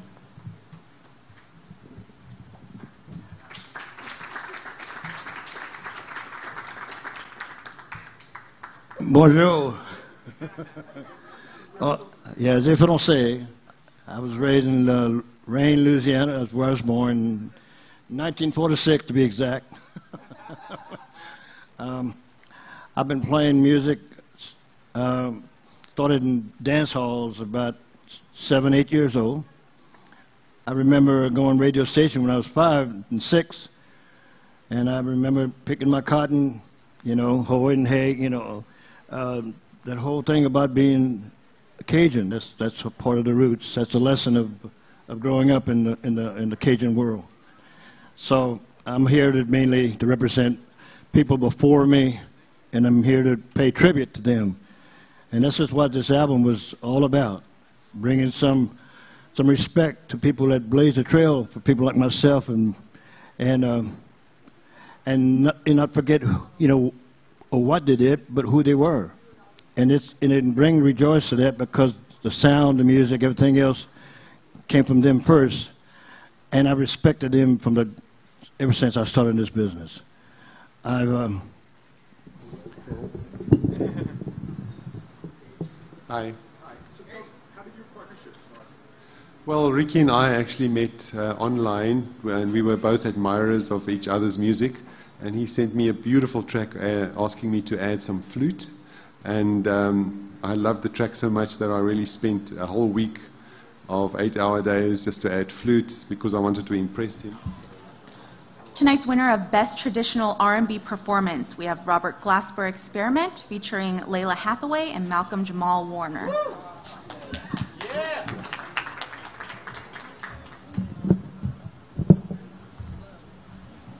What's up?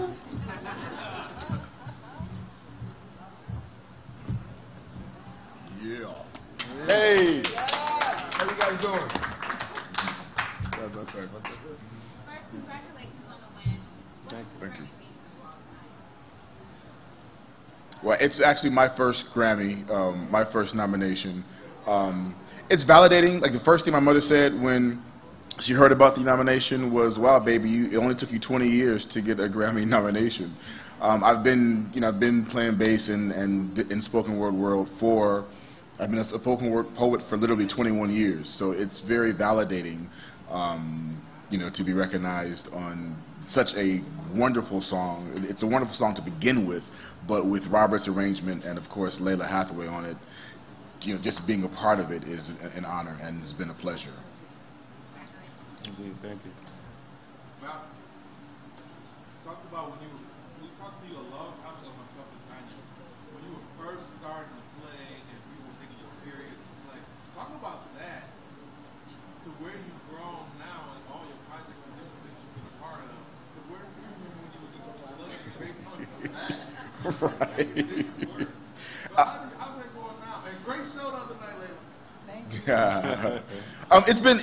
It's been a great journey. Like, I started playing bass in '96. I was doing Malcolm and Eddie, and that show was stressing the fuck out of me. And I was like, I need a hobby. I need to do something that's not going to be acting, not going to be directing. I'll never be one of those corny actor dudes trying to do music.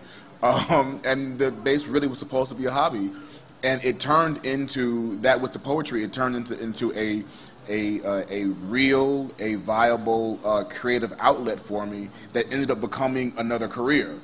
And I think I've had an audience that's been really supportive and encouraging, and allowing me to cross genres and do music. And I've been really fortunate to be in the company of a lot of incredible musicians.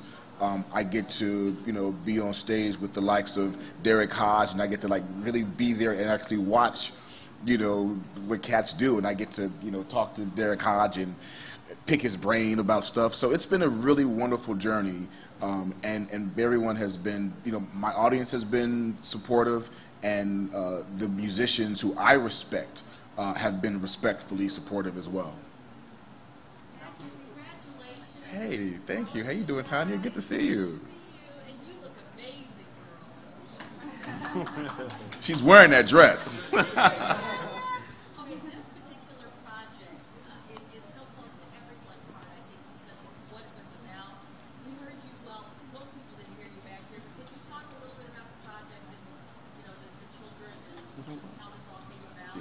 have kids.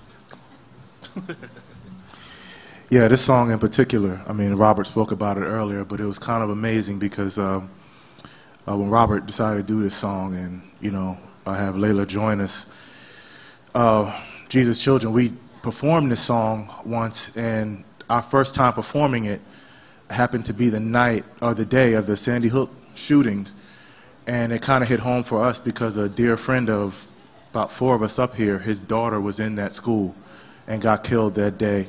So to just see things coming full circle and just to be in a situation where, you know, it cannot just be about us, but we can at least represent and, you know, kind of give a voice to something that you just can't express, that type of heartache in words.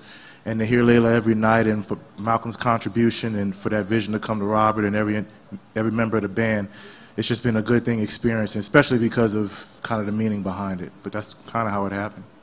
Yeah. Yeah. Thank you.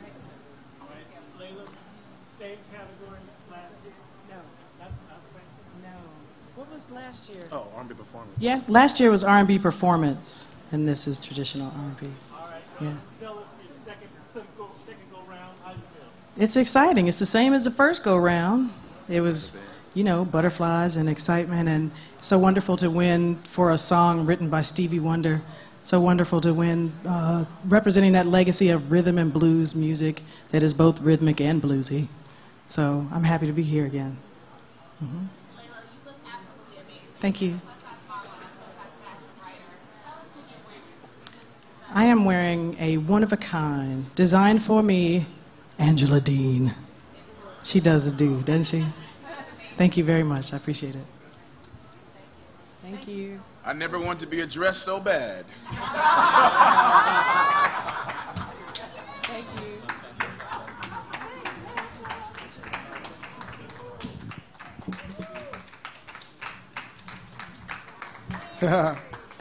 Hey. So tell us the backstory of how you really sound like the I was at Capitol Records about 14 months ago, and I heard a guy was playing me "Stay With Me," and I heard Sam's voice, and it blew me away. And I was like, wow, you know, have an opportunity to work with different great voices, you know, in my past, and I was like, this is an amazing voice, and the song was amazing. And they asked me if I would work on it, and I said, surely. And that's really how it came about. Yeah, I mean, listen, they wrote a great song, and it was inspired by something, right? And in order to write great songs, real songs that matter, I think you have to go through things in life, and you have to tell the story.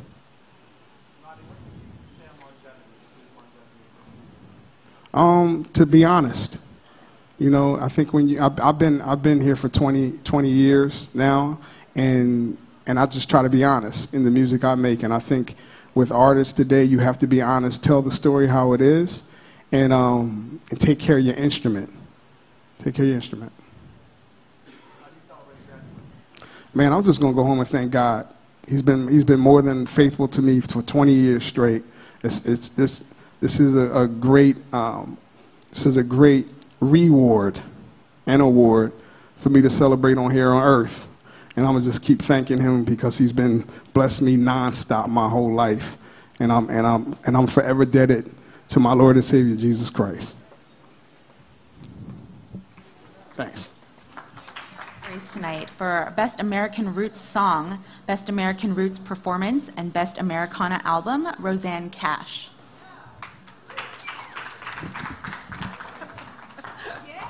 I got some hardware. Thank you. Are they heavy? They're heavy. You couldn't wear them as an earring, I'll tell you that much. So obviously this was a special album for you. Yeah. What made it so even before the 3 Grammys?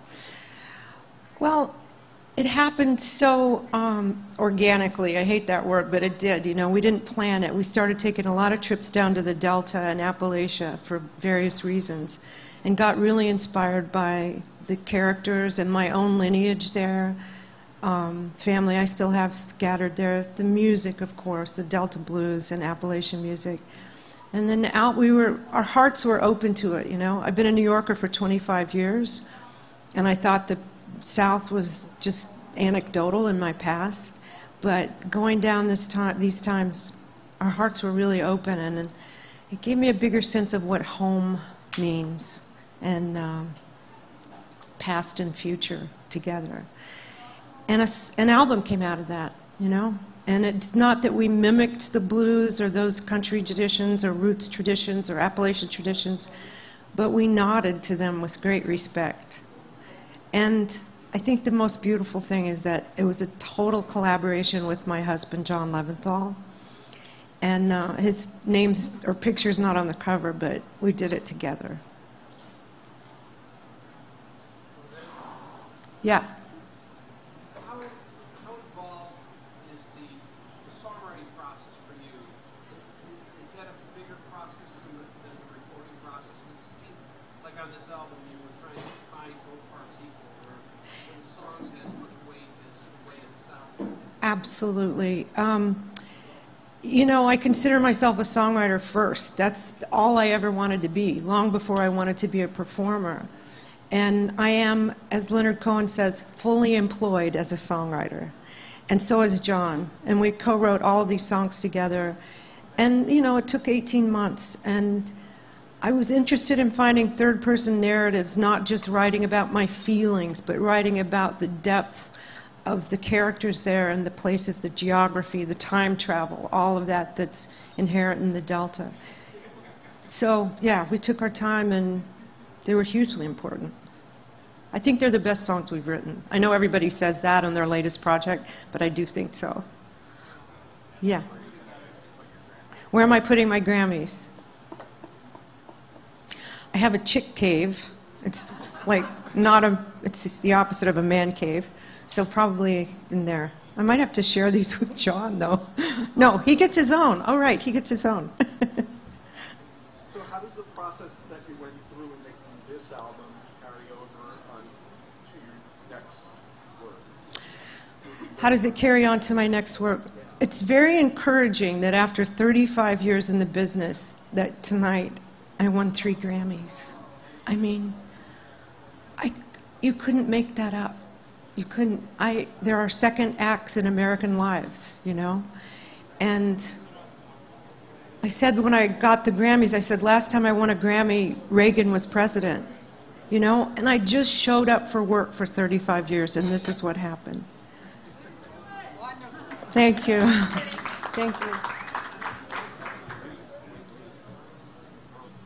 Awkward holding these.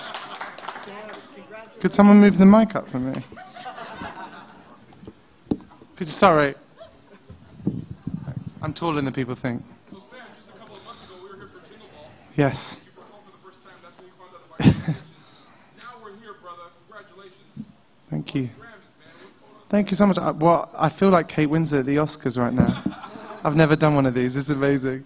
I don't know how to react right now. This is absolutely incredible. It's a dream come true. I'm the happiest I've ever been in my life. Is it a Netflix night tonight, or are you going to party? I'm going in.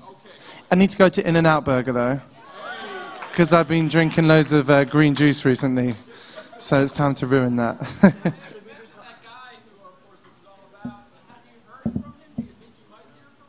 Yeah, we're still friends. Still friends, so I chat to him all the time, and I'm pretty sure he's very happy.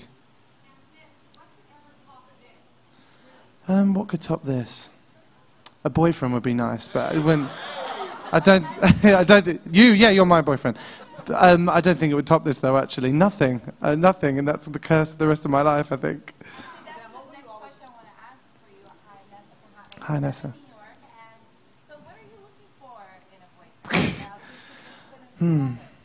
Patience. Someone who can clean these every day for me. I don't know. I do not know what I'm looking for, and I think the minute I start looking, it's not going to come my way. But I don't know. I'm just looking for like some crazy love story. I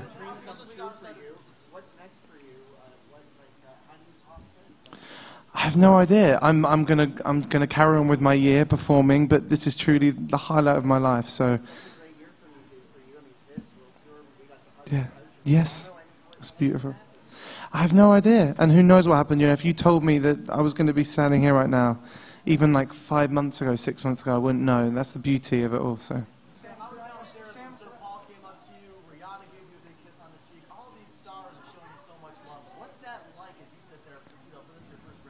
It's incredible, you know.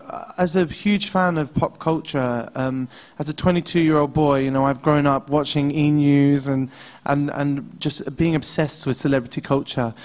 And when you start to meet everyone, you start to realize they are just humans, you know, and they're just very talented humans, and it's an honor to be sitting with people like that. And I love sitting next to Rihanna's Jess tonight. It was like sitting next to a jellyfish. It was great.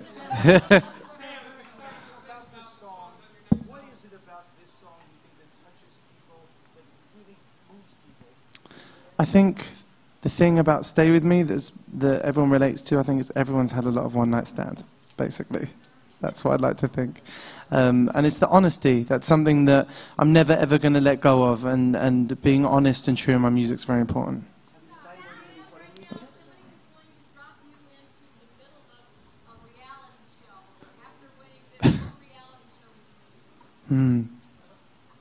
Kardashians.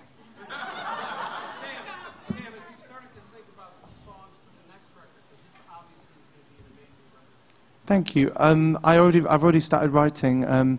I work in terms of concepts. Within The Lonely Hour, I had the title In the Lonely Hour before I wrote the music.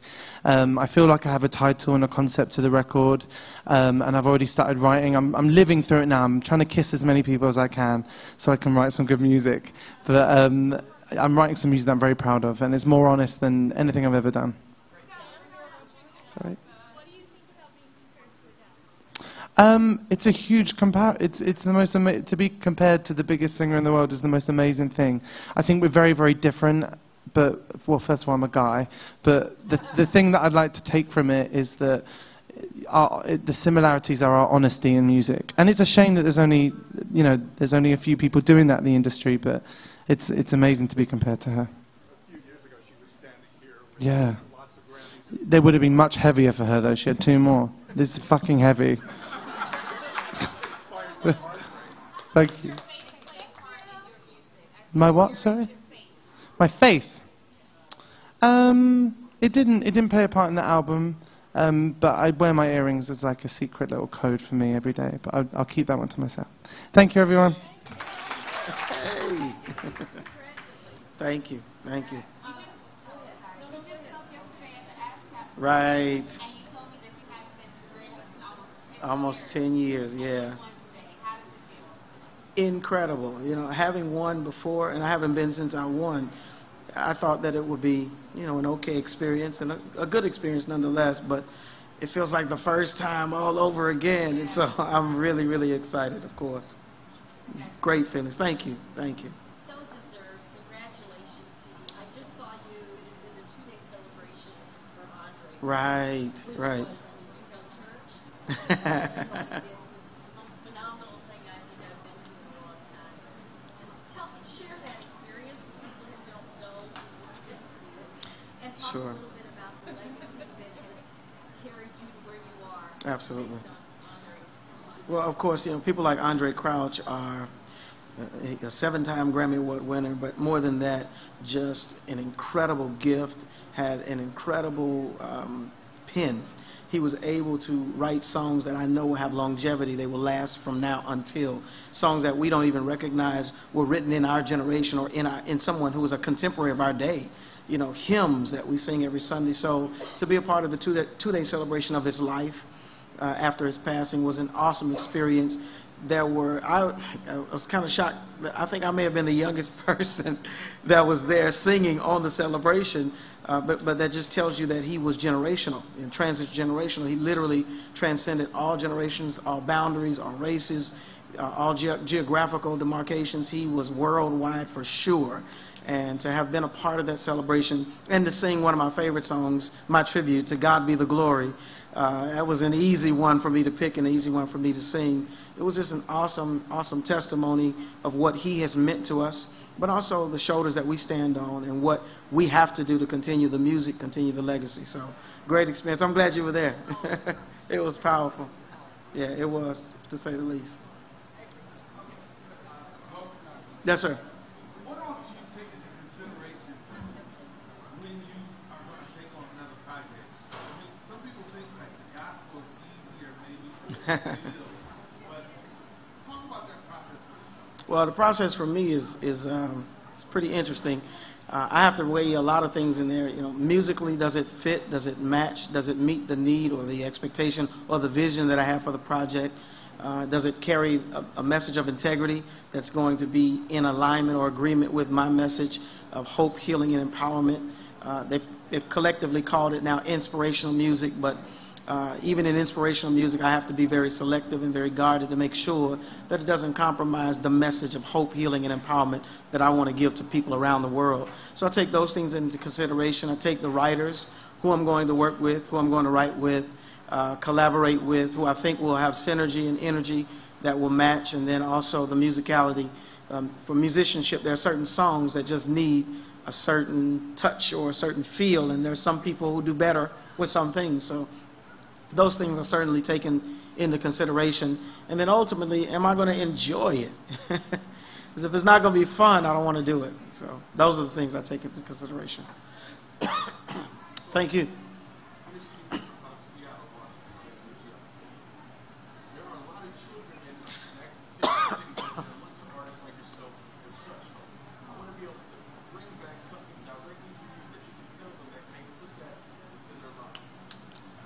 After I finish choking, water would be great.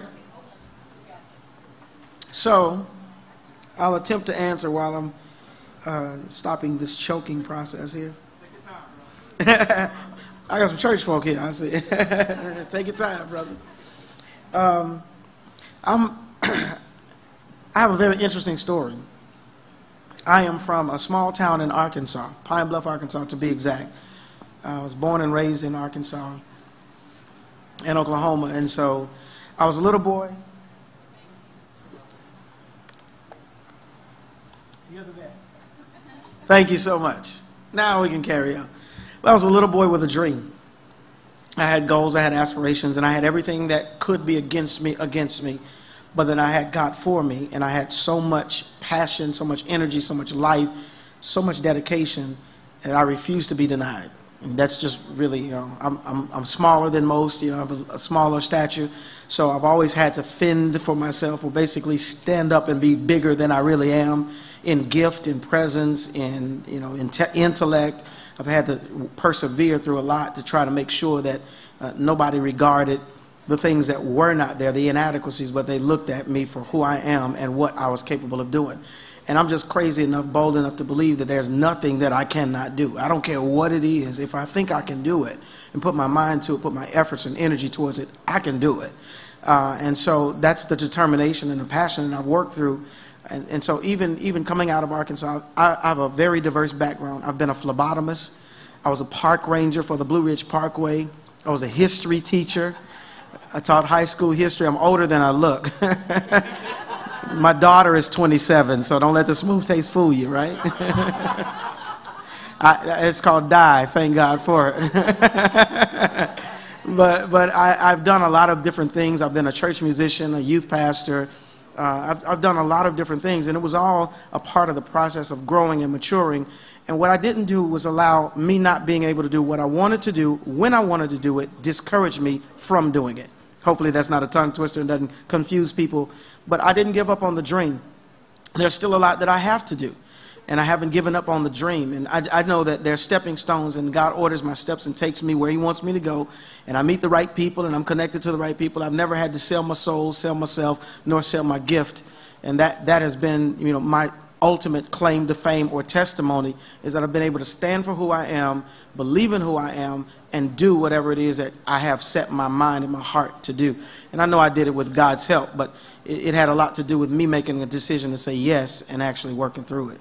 So that's my encouragement to young men, women, boys, girls all around the world, is you can do all things. You can do all things. You know, I believe God is our help. He is our refuge. He's the one that gives us the capacity to do all things.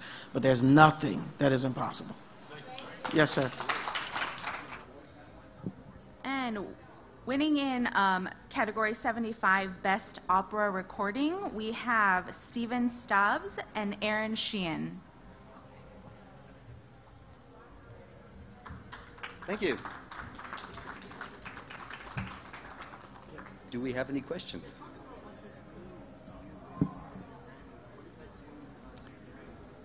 Well, it's for me, it's a recognition of about a 20-year work that we've been doing in Boston to excavate the best operas of the 17th and 18th centuries. And we've been here a few times as candidates before, but to be here as winners is a very special cherry on top of the cake. Well, and Billy J. Stein.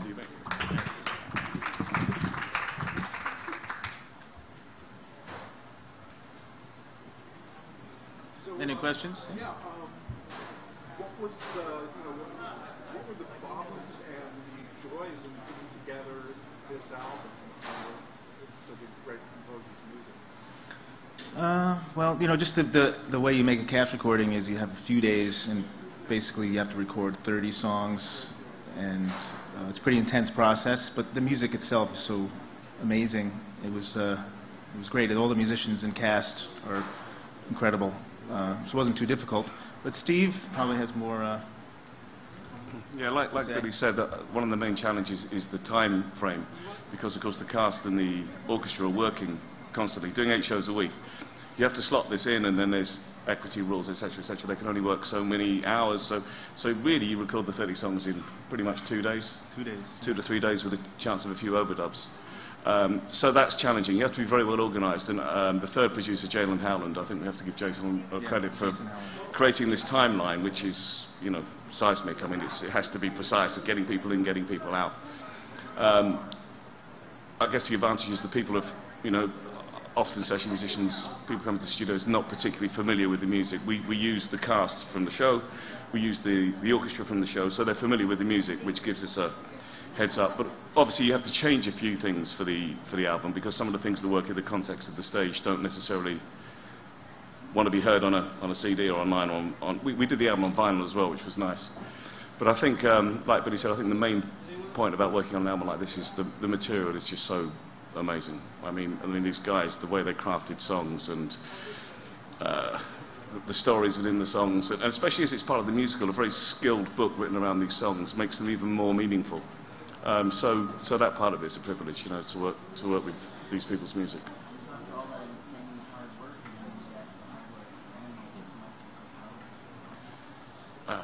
Yeah, it really goes to a lot of people, this Grammys. A lot of people worked on it.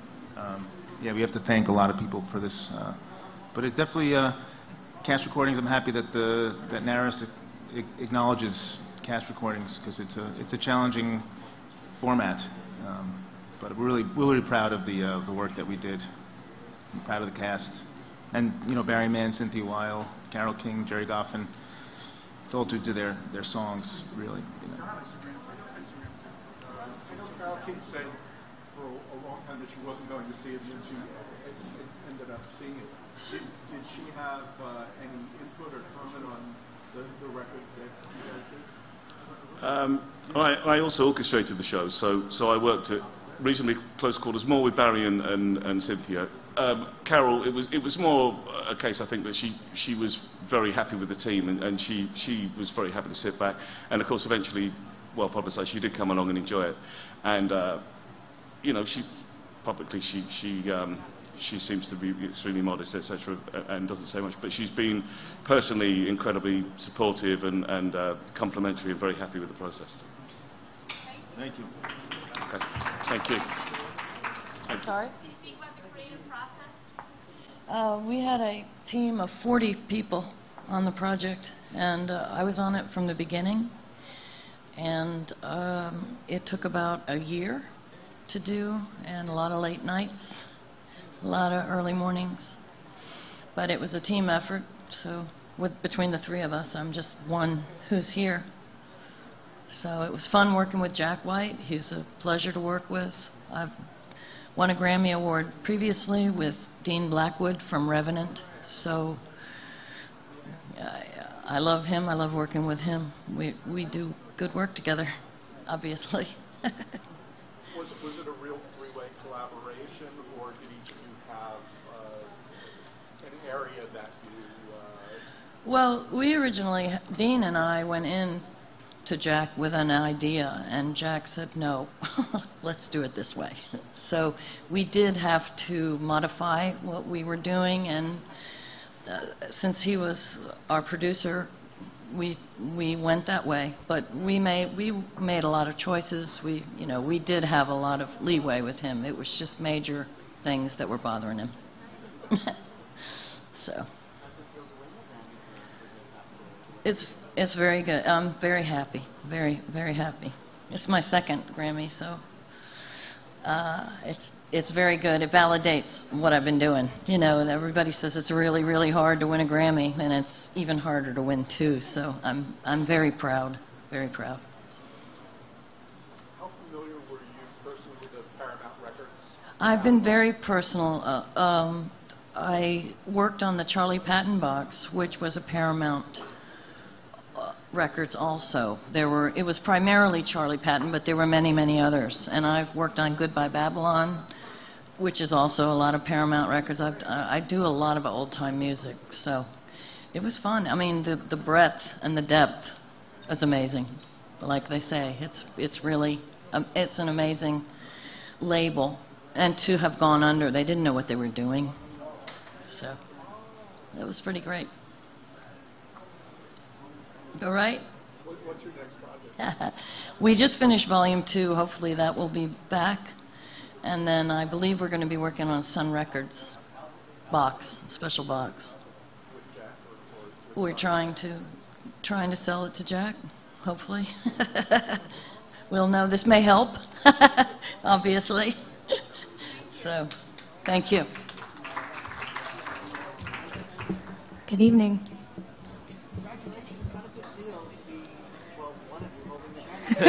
We fought over that right before we came up on stage. We're so thrilled. We've been nominated for a Grammy 3 times. This is the first time we've ever gotten to call ourselves Grammy winners.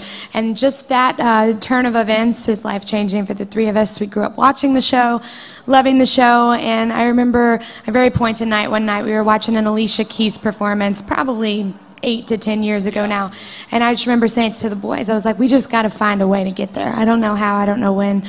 But here it is, and we're so thrilled. I mean, this isn't just a win for the 3 of us. I mean, this is a win for our band, our crew, everyone who is out with us, our management, everybody who is out with us night after night, making music and enjoying what we do.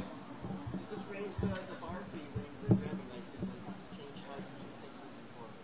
Well, I think it definitely raises the momentum. We're right here, actually, both between Nashville and Los Angeles and New York, making our 3rd album. And so I know it gives us an extra burst of energy going into that. We've always been bar raisers for ourselves, and we're reaching deeper than we ever have before for things like melody and lyric and songs. But this sure makes it exciting to jump back into the studio.